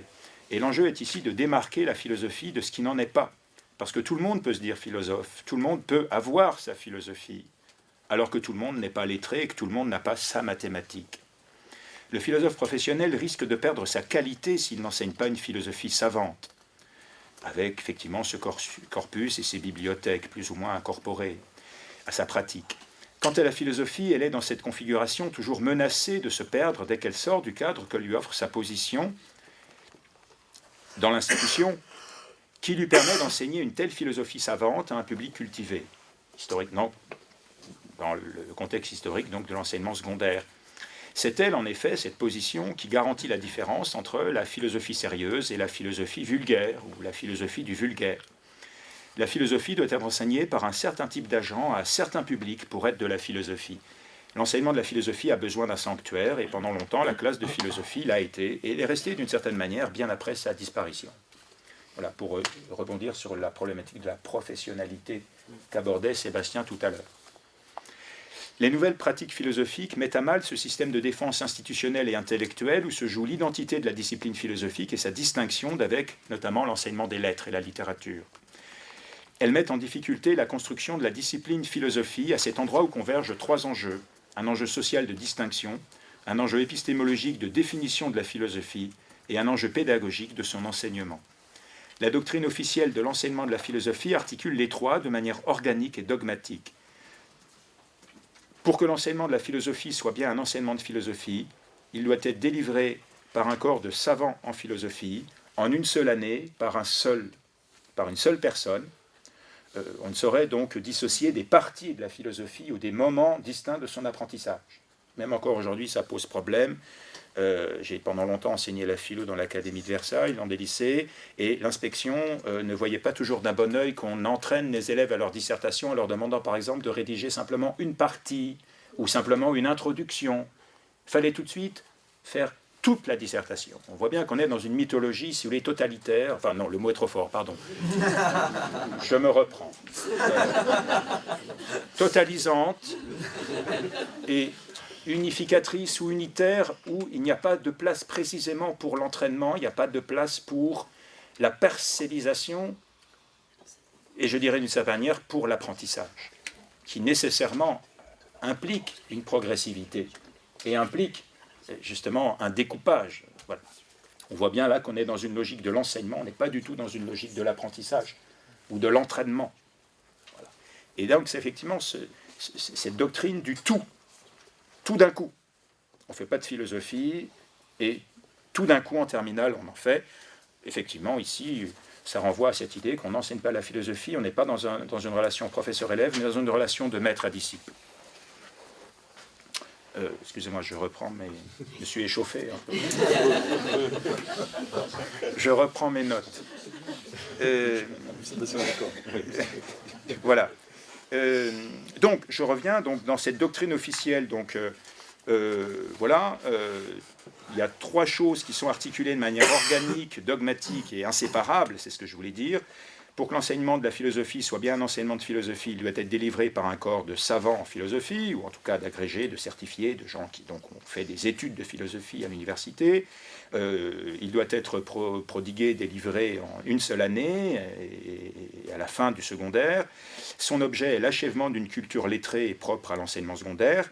Il est donc déterminé par le public auquel il est destiné, historiquement, et par la fonction qu'il remplit auprès de son public. À cela correspond ce que l'on a pu appeler la philosophie universitaire française. Je dirais, il y a la forme et le fond. Ce n'est pas n'importe quelle philosophie qu'on enseigne en terminale. Historiquement, pendant très très longtemps, c'était ce que certains ont appelé la philosophie universitaire française. Rationalisme, spiritualisme laïque, enfin je n'y reviens pas. Il est donc déterminé par le public auquel il est destiné, Et enfin, son enseignement ne souffre aucune pédagogie qui ne soit pas interne à la philosophie elle-même et à l'ordre de ses raisons. Pour cela, le cours de philosophie doit se construire autour de cet ordre et faire apparaître l'organicité de la philosophie dans sa totalité, à travers l'ensemble des notions du programme. Voilà pour la parole officielle. C'est bien cette doctrine de l'enseignement philosophique ou ce dogme qui est remis en cause par les nouvelles pratiques philosophiques et notamment la philosophie avec les enfants. Elle problématise ce dogme en interrogeant chacun de ces éléments et le caractère supposé nécessaire et naturel de leur articulation, de leur non-séparation. Un non-philosophe de métier, voilà les questions posées donc par ces nouvelles pratiques. Un non-philosophe de métier, comme un professeur des écoles, peut-il s'occuper de philosophie? Le public de cet enseignement peut-il être un public d'enfants ou d'adultes? Quelle philosophie s'agit-il d'enseigner? Et qu'est-ce qui confère le statut de philosophique à la pratique de cette discipline dans d'autres lieux et d'autres moments que celui de la fin des études secondaires? Enfin, une réflexion pédagogique autonome peut-elle exister au sujet des manières de faire de la philosophie? Bref, toutes ces questions font l'hypothèse menaçante qu'on peut faire de la philosophie en dehors des territoires traditionnels de son enseignement, la classe terminale des lycées, les classes préparatoires et l'université. Et que faire de la philosophie n'est pas nécessairement enseigner un savoir philosophique. Tout par exemple la didactique du philosophé de Michel Tozzi. J'arrive bientôt à la fin, je vous rassure. Si la philosophie pour enfants a rencontré des réticences et même l'opposition de l'institution, c'est donc parce qu'elles interrogent la construction même de la discipline philosophie sur le temps long, ça nous ramène au XIXe siècle, comme quelque chose à défendre autour de la définition du philosophique, de la définition du type de compétences requises pour l'enseigner ou en faire avec des élèves, et enfin de l'âge, de la question des lieux et de l'âge de la pratique de la philosophie. Or, il a été répondu à ces trois questions à partir du milieu du XXe siècle dans une doctrine de l'enseignement de la philosophie qui vient clore le questionnement sur chacun de ces trois points pris à part et sur l'articulation de ces trois points. Donc une doctrine dogmatique dont la fonction est d'éviter précisément que ne s'ouvre le questionnement pour le besoin de son institutionnalisation. L'enjeu est le suivant: faire en sorte que l'incertitude structurelle de la philosophie et de son identité, l'absence d'unité d'un objet d'enseignement philosophique, à part l'étude des doctrines historiques dites philosophiques, enfin le fait qu'en tant que philosophe, chaque professeur de philosophie a lui aussi sa philosophie, avec les désaccords que cela risque d'entraîner. Bref, il s'agissait avec tous ces éléments problématiques et à première vue pas propices à une disciplinarisation de la philosophie, eh bien, il s'agissait de faire en sorte que tout cela ne soit pas un motif pour ne pas l'instituer comme discipline, et aussi pour que des instances extérieures, la société, l'État, ne décident que son enseignement dans l'enseignement secondaire ne doivent pas avoir lieu. Cet enjeu s'est constitué dès le XIXe siècle, au moment où Victor Cousin donne à la philosophie pour l'essentiel la forme scolaire qu'on lui connaît encore aujourd'hui. Victor Cousin, en effet, a été le premier à défendre un enseignement philosophique dans les lycées que les conservateurs de l'époque jugeaient prématuré et potentiellement dangereux, et qu'il préconisait de réserver à l'enseignement supérieur. Ceci explique en grande partie pourquoi cette défense de la philosophie est en effet très liée à des enjeux de laïcité, comme le rappelait Denis Cambouchner tout à l'heure. Bref, ma conclusion sera assez brève. Philosopher avec des enfants à l'école n'inquiète que ceux qui se sont toujours inquiétés de tenir la position qu'occupait la classe de philosophie et ont, à leur corps défendu plus que défendant, procédé à son enclavement institutionnel et à sa réduction à une matière à examen. La philosophie avec les enfants, comme d'autres pratiques, est marginale, mais précisément de sa marginalité, de son côté périphérique, elle met au travail la construction de la discipline, met à l'épreuve ses frontières et ouvre la possibilité d'une démocratisation de l'enseignement de la philosophie qui n'a jamais eu lieu, en postulant que tous, enfants ou jeunes scolarisés dans les sphères technologiques, mais aussi professionnels, ont les ressources intellectuelles suffisantes pour philosopher. Tous philosophes, c'est ce que je reviens là sur ce que disait Sébastien Charbonnier.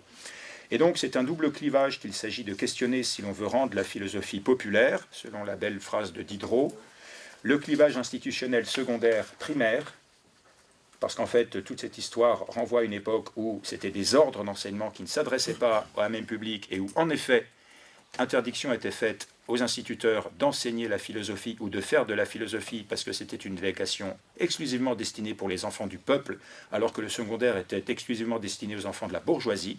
Or, cet ordre a profondément changé. On n'est plus dans un ordre, on est dans un système scolaire dans lequel le primaire débouche sur le secondaire, qui lui-même débouche sur le supérieur. L'enseignement de la philosophie et sa forme scolaire ont été fixés à une époque où, au contraire, on était dans une logique d'ordre et non pas de système. Donc ça, je dirais, c'est un premier point qui est une problématique majeure, mais en même temps qu'il y a ce clivage institutionnel, je dirais, hérité, et qui n'a plus aucune effectivité historique, et qui donc produit des effets de contresens, il y a aussi le clivage philosophique qui a été partie prenante de cette ségrégation institutionnelle et sociale qui prend la forme justement d'un clivage entre philosophie savante et philosophie vulgaire avec une délégitimation massive de la seconde. Voilà, je vous remercie. Merci beaucoup. On prendra des questions après l'exposé de Jean-François Goubet qu'on va écouter maintenant. Jean-François Goubet qui est professeur des universités, philosophe, professeur à l'université d'Artois, directeur de l'unité de recherche Récif, et qui est l'auteur de plusieurs ouvrages. Donc je citerai en particulier « Des maîtres philosophes, la fondation de la pédagogie générale par l'université allemande » paru chez Garnier en 2012, un collectif « Philosopher avec les enfants, une discipline nouvelle, point d'interrogation » chez Lied Verlag en 2015 avec Eva Marsal. Et puis tu me disais qu'en 2016, donc à Paris également, un collectif autour de Kant et l'éducation. Et ce matin, tu vas aborder la question suivante, des réticences de la part de l'institution formant les maîtres, opportunités et obstacles à la présence de la philosophie avec des enfants dans la formation des professeurs des écoles. Merci beaucoup pour cette présentation. Alors le titre est effectivement trop long, mais je voulais instancier le propos parce que je me suis dit que c'était l'occasion de ne pas tenir un propos de philosophe sur la philosophie. Donc je n'ai pas relevé ce défi-là, je suis plutôt parti des faits, donc, et des faits concernant ma situation. Donc je vais essayer de faire une analyse réflexive de pratique que je demande à mes professeurs des écoles et essayer de bien la faire car je ne suis pas sûr de pouvoir moi-même faire ce que je demande aux autres. J'aurais pu parler d'autres institutions comme effectivement l'inspection générale ou les institutions universitaires, mais je ne parlerai pas du laboratoire et des opportunités pour un laboratoire de recherche, plutôt vu comme un laboratoire de sciences de l'éducation, de se lancer dans une recherche là-dessus. Ça serait une autre question. Alors je prends ma casquette de formateur SP et j'y vais. Quand est-ce que ça a commencé? Ça a commencé en 2010 pour moi, alors pour des pionniers et des pionnières avant, donc effectivement je ne vais pas dire que c'était 2010 pour tout le monde, 2010 au moment de la masterisation. On se retrouve donc avec une époque assez étonnante, nous sommes encore à l'IUFM, pas encore à l'ESP, mais avec un IUFM masterisé. Alors qu'est-ce que ça veut dire? Ben, ça veut dire qu'il y a plusieurs mutations qui se produisent.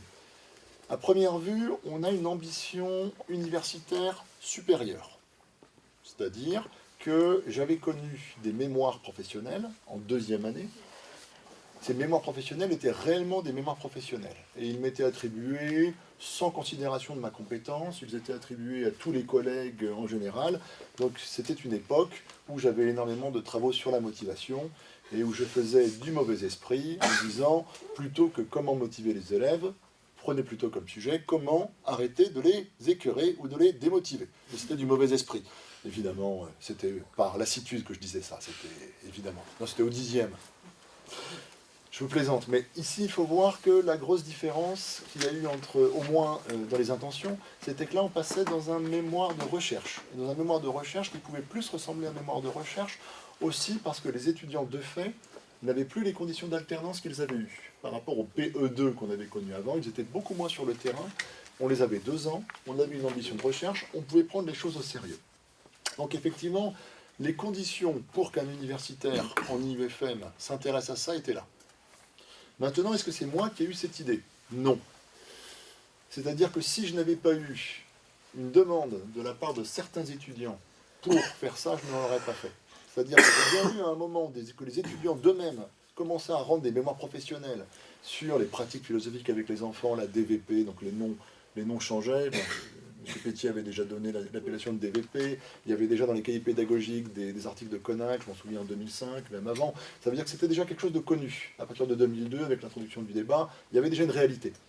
Donc effectivement, j'ai bien vu qu'à un moment, la situation était celle-là. Soit j'ai des professeurs des écoles qui d'eux-mêmes vont faire de la philosophie avec les enfants, sans moi. Soit je prends le train en marche en disant, vous êtes professeur des écoles, vous voulez en faire, vous en ferez. Il se trouve que je suis philosophe nommé par hasard dans cette institution. Donc mettons-nous d'accord, ça me fera des heures de travail, et si je peux par hasard vous être utile, ou en tout cas apprendre de vous, ça ira.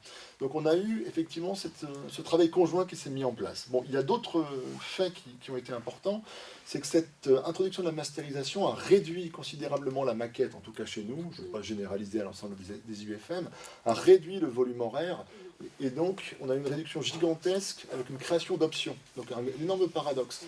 Alors qu'auparavant, quand j'avais beaucoup d'heures devant des classes entières, je pouvais, à la fin du moment, pour les préparer au concours, leur parler de philosophie avec des enfants, juste avant de leur parler de comparatif des systèmes internationaux, parce que c'était des sujets très locaux, mais qui pouvaient tomber au concours. Donc pour moi, c'était encore dans une information, mais une information préparation au concours.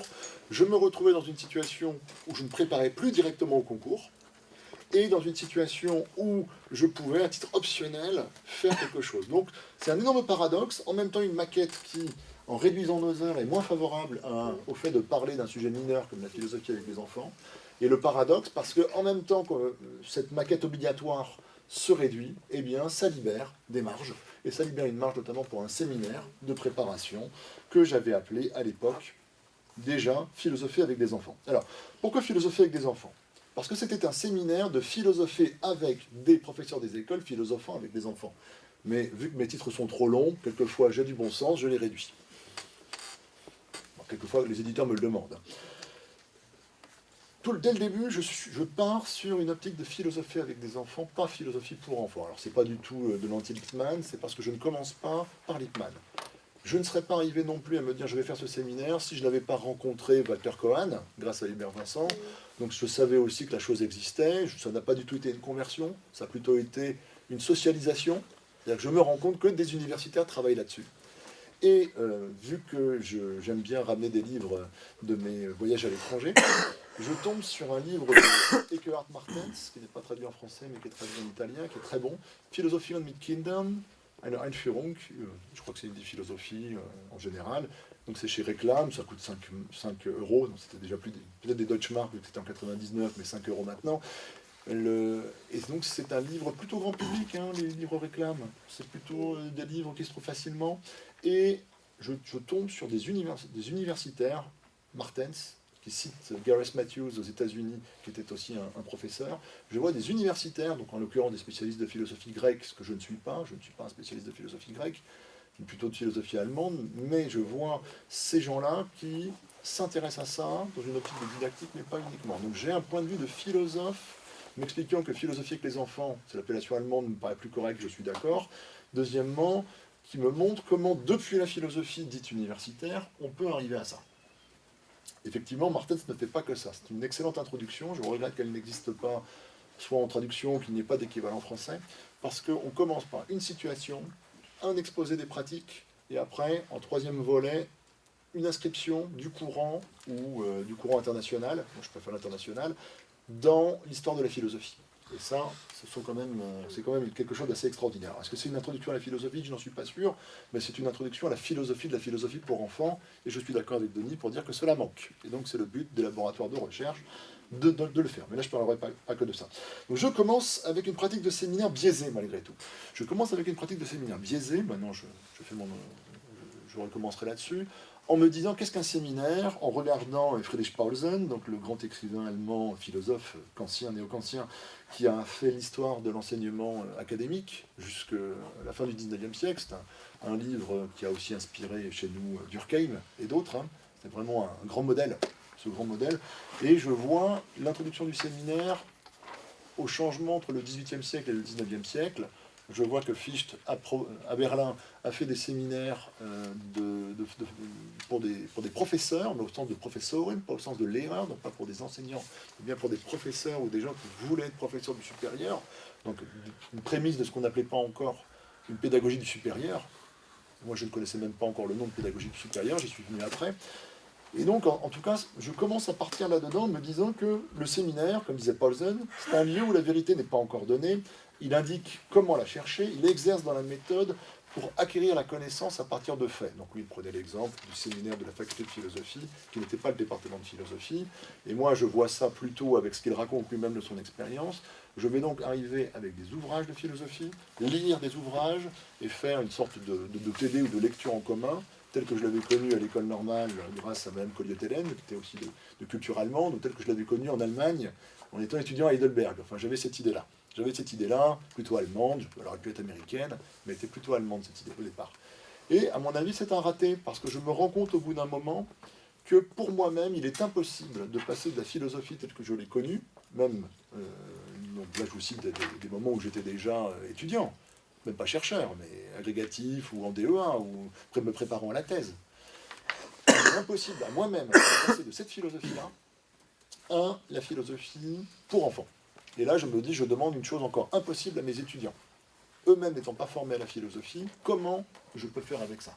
Et là, je me rends compte effectivement qu'il faut que je parte autrement. Et ce qui va m'aider, encore une fois, ce n'est pas moi, c'est l'obligation. C'est-à-dire, c'est le moment où la masterisation reste, mais on revient malgré tout à une sorte de compromis, j'imagine que vous l'avez connu aussi, c'est-à-dire avec plus d'alternance. Et le régime d'alternance introduit me met face à moi des étudiants de deuxième année, que j'avais déjà suivis, qui ont des problèmes de classe, de gestion de classe, de progression, et qui me demandent « Monsieur, comment fait-on ?» Eh bien, je leur dis « Allez donc voir Edwige, parce qu'elle elle le sait. » C'était toi. Moi, j'ai eu une des anciennes étudiantes. Je lui dis « Mais pourquoi n'êtes-vous pas resté au Mans? C'est une drôle d'idée d'être monté jusqu'à Lille. À l'époque, j'étais à Lille. » Donc effectivement, je me retrouve aussi devant répondre à quelque chose, et je me rends compte qu'il faut passer à un autre sens de séminaire, qui est plutôt une conception de l'alternance. Je ne l'avais pas encore thématisé, mais il faut aller chercher dans ce qu'on a appelé les séminaires, mais de formation des maîtres. Enfin, le mot allemand est encore séminaire, mais dans un autre sens que le séminaire universitaire, tel que ça s'est passé au XIXe siècle. Je n'ai pas encore tiré tout à fait au clair ce qu'était que le séminaire pédagogique de Wilhelm Rein à Iéna, mais ça je compte le faire aussi, pour voir l'alternance des moments de discussion préalable, d'exercice, de reprise, en train de réfléchir vraiment à une alternance. Ce que je n'ai pas fait. C'est-à-dire, moi-même, je n'ai pas réfléchi aux conditions d'alternance, et je me rends compte aussi que, justement, là-dedans, qu'il faut en finir avec la peste lilloise, en tout cas. Lilloise, je ne parle pas d'universitaire, je parle de l'esprit. La peste lilloise de l'inflation des évaluations, car en étant passé, je te parle aussi, en étant passé à une évaluation par compétence, nous étions passés à un morcellement incroyable des tâches, des cours et des choses demandées aux étudiants. Et donc, comment faire une évaluation conjointe, puisqu'on leur demande une formation conjointe? Et comment réduire la masse indue des évaluations pour les étudiants? Donc tout ça, ce sont des effets de structure, mais qui ont trouvé une incidence pour la pratique du séminaire. En lisant Lippmann, que je commande, que je lis en anglais, ça m'a permis de voir que Lippmann parlait beaucoup de disciplines, là où les traductions françaises ne le font pas. Donc effectivement, Lippmann parle de discipline, il parle de même le verbe, enfin l'anglais est plus pratique, vu qu'il y a beaucoup de gérondifs ou de formes en ing, on ne sait pas si c'est des formes verbales ou quelquefois des formes nominales, mais en tout cas on voit bien qu'il y a une action disciplinante de la philosophie comme discipline qui discipline les esprits, là c'est très clair. En lisant Lippmann, je cherche aussi chez Lippmann, le Lippmann ayant conduit des actions de formation, et je tombe sur une phrase qui était traduite en français, mais là je l'ai en anglais, qui fait tilt, excusez-moi de le dire, c'était on ne peut pas, je l'ai noté là, Teachers cannot be prepared in classrooms that are not communities of inquiry. On ne peut pas préparer dans des classes des professeurs qui ne sont pas elles-mêmes des communautés d'enquête ou des communautés de recherche. Donc si tu veux que les gens pratiquent comme ça, pratique comme ça avec eux. C'est une sorte d'évidence, mais j'ai dû regarder Lippmann pour m'en convaincre et me dire cela n'est pas complètement idiot. N'étant pas un praticien, je me convainc par la tête. Je suis comme un poisson, peut-être que je commence aussi à me défaire par la tête, mais je commence par la tête et je me dis que là, il y a une vérité. Et qu'effectivement, il faut prendre de bonnes habitudes en classe et après discipliner de plus en plus, c'est-à-dire introduire pendant les 2 ans, avec les professeurs des écoles, des compétences, des aptitudes, un certain retour par rapport à la matière. Et donc, je commence à construire aussi un cursus différent avec les professeurs des écoles, qui est aussi de leur faire prendre en responsabilité, mais devant nous, c'est-à-dire les adultes, des préparations. Et là, j'en suis à une étape progressive, aussi parce que les collègues d'Amiens, là c'est plutôt l'université, se rendent compte qu'ils ont quelques difficultés avec leurs effectifs et ils veulent sauver non pas la terminale, mais quelquefois certains départements, et aussi pour des raisons propres, j'ai entendu leurs raisons, ils ont aussi des raisons philosophiques, qui viennent de Wittgenstein, qui viennent de la philosophie comme activité, qui viennent aussi de donner une voix aux enfants, à Stanley Cavell. Bon, mes collègues d'Amiens pensent que c'est une bonne idée aussi de préparer dans les départements de philosophie à la philosophie avec les enfants ou pour enfants, on ne va pas jouer sur les mots. Et donc là, l'idée me vient qu'il faut donc matcher, excusez-moi de faire ce québéquisme, il faut donc que nous conjuguions nos idées, nos efforts, c'est-à-dire je pense que c'est une bonne idée de faire quelque chose de pilote pour avoir des étudiants de philosophie avec des professeurs des écoles, aussi pour répondre à quelque chose d'important qui est comment s'assurer que ce qui est bien fait en classe, c'est de la philosophie. Parce que là, effectivement, il faut être très clair. Si beaucoup de gens ont suivi ce séminaire, c'est parce qu'ils y ont vu une porte ouverte pour faire un type de pédagogie qu'ils n'ont pas retrouvé ailleurs. Ou dans l'ESP, on les formait au débat, chez moi. Ou dans l'ESP, on leur parlait de Freinet, chez moi. Alors que je fais partie de la liste de diffusion des amis de Freinet pour leur avoir posé une question un jour d'information. Hein. J'ai beaucoup de sympathie pour eux, mais je ne défile pas avec eux. Mais bon, voilà, je veux bien être le représentant de Freinet. Et je me rends compte de trop de l'institution. Comment se fait-il que c'est moi, le philosophe, qui suis en train de leur vendre, quelquefois, leur vendre, ou de leur parler en tout cas, de discuter avec eux de Montessori, de Freinet, de débat, de pratique de débat, de leur métier. Et donc là, je me retrouve aussi dans cette situation-là, où héros malgré moi des pédagogues, alors que je n'ai pas du tout cette ambition au départ. Donc dans cette idée que, effectivement, maintenant, c'est quoi le prochain cahier des charges? Repérer que l'institution scolaire, elle existe aussi, hein, j'ai aussi beaucoup de sollicitations du terrain, veut plus de philosophie avec les enfants, mais alors là, il faut faire attention en leur disant qu'il ne faut pas instrumentaliser cela, parce que je vois bien que la plupart des commandes, c'est donnez-nous la philosophie pour enfants comme une méthode d'éducation morale et civique. Je dis éducation, je suis poli. Et donc là, voilà, donc là, je ne vais pas parler de l'institution scolaire, je parle de moi, mais je vois bien un des principaux problèmes qui se heurtent à nous, et effectivement, je crois que si nous voulons faire de la philosophie avec les enfants, vraiment de la philosophie, il faut prendre Brunner au sérieux. On peut apprendre toute chose à tout âge de quelque manière qui soit honnête, mais qu'en est-il de l'honnêteté? L'honnêteté commande que nous didactisions patiemment, que nous pratiquions patiemment nous-mêmes en tant que philosophes avec nos PE qui pratiqueront et que nous assurions un service après-vente aussi. J'ai fait des semaines de la maternelle, je suis allé voir des gens, je réponds encore à des questions. J'ai fait partie à un moment d'un groupe privé dans lequel je donnais des ressources et je donnais mon point de vue en tâchant de ne pas trop apparaître. Je tâchais justement qu'il y ait des professeurs des écoles eux-mêmes formés qui le guident. J'aimerais pousser à ce qu'il y ait des thèses en philosophie de l'éducation sur la philosophie avec les enfants, parce qu'il faut justement des gens qui ont la double culture, cette double culture que je n'ai pas, celle du terrain et de l'universitaire, enfin, et permettre à des jeunes étudiants de philosophie de collaborer avec des professeurs des écoles pour préparer des séances ou des séquences qui soient honnêtes. Voilà, je m'arrêterai là-dessus pour ne pas déborder sur le cadre du temps.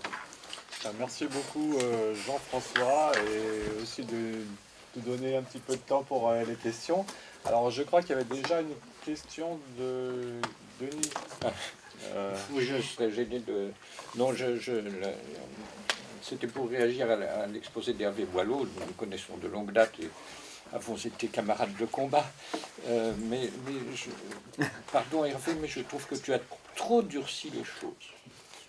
Que tu donnes l'image du corps des professeurs de philosophie comme d'une armée plus ou moins fanatisée qui serait prête à foncer avec toutes les armes possibles contre les nouvelles pratiques pour que ça n'ait pas lieu.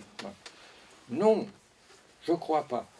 Le muglionisme, enfin, l'idéologie de l'enseignement philosophique que tu évoques, est à peu près mort depuis un bon moment. Il se survit dans certains endroits. J'ai affaire, en tant que j'ai eu le malheur d'accepter de copiloter un groupe chargé d'un projet de programme pour la réforme des lycées, pour la spécialité humanité, littérature et philosophie. J'ai le malheur d'avoir affaire à des collègues très protectionnistes, certains, qui disent « Ah mais non, pas d'alliance avec les lettres, on va déchoir, c'est pas de la philosophie, c'est de la culture générale. » Certains disent ça, d'autres non. Je pense que la réalité de l'enseignement philosophique et des pratiques, indépendamment du fait que il y a évidemment les exercices des épreuves du bac qui, jusqu'à nouvel ordre, restent ce qu'elles sont avec leur dimension normative. La réalité des pratiques est assez diversifiée. Hein. Et il n'y a pas d'hostilité globale des professeurs de philosophie dont on puisse faire état par rapport à aux nouvelles pratiques dont nous parlons. Et même la note de l'inspection générale que j'ai citée demande à être prise au sérieux. Elle est soigneusement écrite, elle n'est pas idéologique et elle pose des questions sérieuses qui rejoignent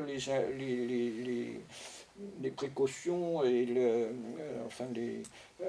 les questions posées par Jean-François à la fin de son intervention, qui, comme vous avez pu le constater, n'est pas hostile aux nouvelles pratiques. Donc non, moi je m'alarme quand même des progrès d'un égalitarisme abstrait qui consisterait à dire nous sommes tous compétents, nous sommes tous philosophes, et ça se renverse dans quelque chose de très dangereux, qui est la délégitimation, enfin le dénigrement systématique de tout ce qui se présenterait comme position d'expertise. Bon. Non. À la limite, vous avez des gens que je n'ai pas besoin de citer, qui disent « Ah, il y a un grand complot des historiens professionnels pour que la vérité historique ne se manifeste pas. Les universitaires vous racontent n'importe quoi. La réalité historique, c'est celle que moi, je vais vous expliquer. Mais où va-t-on, hein? Qui est-ce qui est capable de juger de questions historiques, sinon les historiens dans leur diversité, dans leur dialogue, dans la multiplicité extraordinaire de leurs recherches. Alors non, il faut quand même un peu éviter ce genre de diabolisation de l'expert. Bien entendu, on peut partager on peut avoir diverses positions et on peut avoir diverses expertises. Mais je pense que de toute façon, il faut chercher si les nouvelles pratiques, comme je le crois, doivent être développées, il faut chercher à les instituer sous une forme solide, avec des normes, avec une formation. Pour nous, c'est la formation, donc, une réforme. Je ne crois pas du tout que les collègues de philosophie, dans leur ensemble, soient opposés à ce mouvement. Oui. Oui, pour aller dans ton sens, une réforme de l'éducation, c'est une réforme de la formation des maîtres. Hein. Ça passe aussi par là. Absolument. Alors, d'écouter la réponse d'Hervé, peut-être Oui, on va alors- prendre une autre question, si ça vous ennuie pas. Non, d'accord. Comme on a fait dans la première partie, oui. Je me demandais si le problème en fait ne se situe pas dans le rapport de l'adulte à l'enfant. Et justement, on disait le philosophe praticien qui faut l'appeler philo, et le philosophe appelle les enfants. Donc il y a les deux problèmes que je vois, c'est la question de l'autorité. Est-ce que l'adulte a encore une posture qui va être supérieure à l'enfant ou pas? Est-ce que le problème ne se situe pas ici par rapport à l'expertise du savoir historique, de sa connaissance de l'histoire, et donc qui fait qu'il a un certain poids pour parler du passé, en tout cas, peut-être qui vient éclairer le présent. Et la deuxième partie de ce problème que je vois dans l'autorité, le deuxième serait la centralisation du savoir scientifique. On voit que le moment où le savoir scientifique a été le plus progressiste et a été le plus vivant, il n'y avait pas de centralisation. Il y avait un lien entre les scientifiques par lettres. Il n'y avait pas une institution qui centralisait les critères de validité du savoir. Donc est-ce que l'attention ici, c'est pas cette question-là? Comment est-ce que sur le terrain, l'adulte qui a peut-être plus d'expérience et de savoir historique que l'enfant se rapporte à lui, mais tout en lui laissant la pensée émerger sans être dans un rapport hiérarchique? La question de l'autorité, comment est-ce qu'on fait pour ne pas faire que l'enfant se perde, le parentaliser? On voit des enfants qui se parentalisent eux-mêmes parce qu'ils n'ont plus d'adultes à côté qui leur disent non, oui, clairement. Enfin, c'est quoi cette question-là qui est au centre de... Je sais pas, Je veux pas ma partie est terminée, donc la question s'adresse plutôt à mes collègues. Je ne pense pas qu'il y ait une seule institution de légitimation, jamais. Moi, j'aurais juste une question, parce que j'aimerais bien qu'on pose la question du lycée professionnel. est-ce que les réticences envers la philosophie avant la terminale sont les mêmes qui aboutissent à l'exclusion des lycéens professionnels de l'enseignement de la philosophie? Voilà. C'est une question. Ouais, alors on va demander à nos deux orateurs de répondre déjà à ces 3 questions. Voilà. Donc en commençant peut-être par Oui. la réponse d'Hervé Boileau. Oui, alors pour répondre à Denis Cambouchner, je rappelle que mon propos s'appuie sur une enquête qui s'achève en 2003. Donc il se pourrait qu'une partie de la réponse tienne au fait que depuis 2003, en effet, certaines choses aient changé. Donc je prends cette précaution qui pourrait peut-être être une réponse déjà. Bon. Et en effet, j'ai bien vu que cette dogmatique dont j'ai parlé, cette fracturée, ou en tout cas s'est adoucie, ou a pris la forme, je dirais, au moins d'une tolérance à des formes de philosophie, je dirais, voilà. Voilà, donc ça c'est la première réponse. Donc effectivement, cette histoire d'un corps, effectivement, qui a produit pendant une vingtaine d'années, à travers la revue de l'Association des professeurs de philosophie, une doctrine, pour reprendre son terme, de l'enseignement de la philosophie, c'est vrai que ce travail-là a été fait et a été produit quand même par le corps, ou en tout cas une association qui représentait la corporation, l'association historique, la PEP, toujours en relation très étroite avec l'inspection générale, et que ce dogme a existé. Quand ce dogme est porté par l'inspection générale, il est évident que ça produit des effets. Il est difficile à ce moment-là, je dirais, de se mettre dans le camp, effectivement, de ceux qui ne sont pas forcément sur la même ligne que votre hiérarchie, et que ceux qui ont le pouvoir de vous noter et de décider en partie de votre carrière. Donc il y a quand même derrière, je dirais, voilà, des effets de pouvoir, hein, ce que j'appelle les effets de pouvoir, qui ont quand même joué pendant longtemps, et du coup ces effets de pouvoir, ils restent les mêmes. C'est-à-dire que pendant longtemps, il y avait un dogme, le dogme peut-être est moins dogmatique, mais les effets de pouvoir restent. Donc ça serait le point. Et puis je pense que, au-delà effectivement de ces questions, hein, il n'y a peut-être pas un corps aussi homogène que ça, je suis d'accord. Hein, tous les professeurs de philosophie, surtout peut-être depuis 15 ans, voilà. Moi, je vous parle d'une époque où, encore à la fin des années 90, surtout en pleine querelle des programmes, où la réforme des programmes polarisait vraiment les conflits au sein de la profession, je dirais, la revendication de faire de la philosophie en première était encore un marqueur de loyauté ou de non-loyauté à l'égard du corps et à l'égard de l'inspection générale. Il ne faisait pas bon dire qu'on souhaiterait qu'il y ait un enseignement de philosophie en première. On était encore dans la mémoire quand même des discussions et des combats des années 70 où effectivement l'inspection générale avait combattu le greffe, où je l'ai dit tout à l'heure, avait allumé un contre-feu, les débats aussi qu'il y avait eu à l'occasion de la remise du rapport de Bouvresse et Derrida pour changer l'enseignement de la philosophie, le rapport de 1989. Donc, à chaque fois, je dirais qu'il y a eu des propositions pour, non pas, alors ça partait pas de la philosophie avec les enfants, mais ça partait d'une réflexion sur comment changer l'enseignement de la philosophie en terminale. À chaque fois qu'il y a eu des rapports, eh bien, l'inspection générale a toujours opposé une fin de non-recevoir, hein, et en disant, bon, rien ne doit changer. Et surtout dans l'enseignement technologique. C'est plutôt de l'enseignement technologique que sont venues les interrogations, parce que les enseignants très vite se sont heurtés à la très grande difficulté de devoir faire de la philosophie selon les normes, avec des élèves qui historiquement n'étaient pas le public de l'enseignement secondaire, parce que le secondaire avait profondément muté. Et donc, en fait, une grande partie du contentieux tournait autour de ça, finalement. Un enjeu, c'est ça, c'est finalement, qu'est-ce que c'est que philosopher avec des... Voilà, c'est pas le tout de revendiquer un droit à la philosophie pour les élèves ou les étudiants en lycée technologique ou professionnel, mais à un moment donné, la question, c'est quelle philosophie, dans le sens où elle est indissociable du comment philosopher avec eux, quelle place à l'écrit, quelle place à la culture, quelle place à l'oral, quelle place jouent les œuvres. Est-ce qu'il ne faudrait pas davantage interroger le réel, sans nier effectivement le besoin d'une médiation culturelle, d'une médiation réflexive? Au contraire, c'est l'objet même, mais est-ce qu'il ne serait pas possible d'alléger, je dirais, les conditions préalables pour estimer que effectivement, on est légitime et on est digne de participer à une discussion philosophique. Voilà. Il s'agirait simplement, je dirais, d'assouplir un petit peu ces normes, de réfléchir davantage.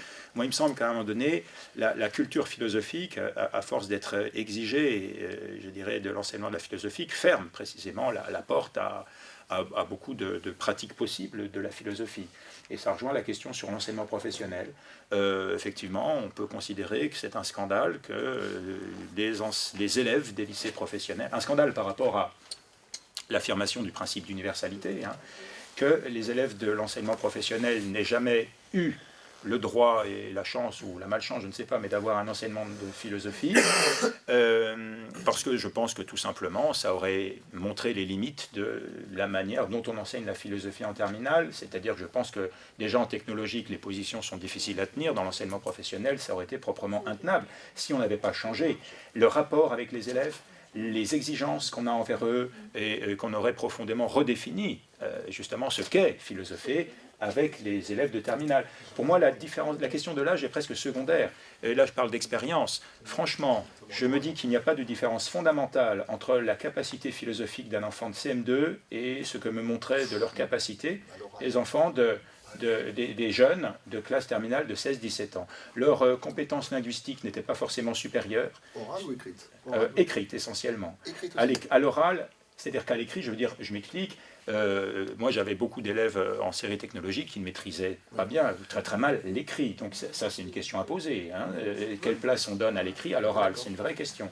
Et, aussi bien philosophique que sociale d'ailleurs. Hein. Et on voit bien que la question de la démocratisation est intimement liée à celle de quelle philosophie on enseigne et comment on fait de la philosophie. Voilà. Donc voilà, c'était un petit peu pour répondre. Donc effectivement, moi je ne suis pas non plus pour la dilution, hein. Tous philosophes, ça doit s'entendre dans un sens vraiment démocratique et pas dans le sens où, effectivement, tout le monde peut philosopher et tout peut s'appeler philosophie, la nuit dans laquelle toutes les vaches sont grises. Hein. On est bien d'accord là-dessus. Jean-François. Bon retour à gueule. Je vais répondre juste sur la première question. Bon, la première question, en fait, c'est une question très très classique de philosophie avec les enfants et je vais la replacer dans un couple à trois, c'est-à-dire formateur, maître, élève. Vous parlez que de l'adulte et de l'élève. Comment faire pour que l'adulte ne se présente pas comme écrasant ou ne laisse pas émerger la pensée? Eh bien, il faut déjà commencer en tant que professeur de philosophie exerçant avec des PE par ne pas écraser. C'est-à-dire que si vous pensez que vous êtes là pour être le passeur d'un savoir ou de techniques qui seraient des techniques certifiées comme étant philosophiques, vous risquez de castrer les gens, vous risquez de les empêcher, ou alors de montrer que ça serait ça un rapport philosophique, et de les mettre eux-mêmes dans cette attitude-là. C'est-à-dire, il faut plutôt faire l'inverse, avoir en réserve des aptitudes philosophiques, des compétences, un canon, savoir quels sont les lieux par lesquels passer, et commencer par de l'informel. Et après, en commençant par de l'informel, en commençant par un premier moment où la pensée émerge, eh bien là, réintervenir de manière critique. Alors là, je peux penser à Lippmann qui pense clairement à ça. L'adulte, Lippmann qui reprend Dewey, l'adulte est quelqu'un qui a simplement plus d'expérience, mais ce qu'il fait dans l'école comme petite société, finalement, c'est pas différent de ce que fait l'enfant. Donc Lippmann, Dewey, c'est une réponse. Une réponse plus pratique, c'est M. Pétier, je ne connais pas personnellement, mais quand j'ai regardé l'attitude du maître qu'il préconise, une attitude moyenne, avec d'abord un temps d'émergence, après un temps beaucoup plus directif, et moi je crois que ça c'est la bonne attitude, justement pour être à mi-chemin entre l'informel et le formel, la spontanéité, la parole, l'écoute, qui sont des qualités importantes, et après le côté disciplinaire, parce que si on n'a pas ce deuxième moment un peu critique et de retour, eh bien on perd la discipline, et dans ce cas-là, que fait cette activité à l'école? Pardonnez-moi. Je vais jusqu'au bout de ma pensée, je suis pour qu'on didactise, donc pour dire c'est une discipline. Merci Jean-François, et puis on va en rester là pour cette matinée.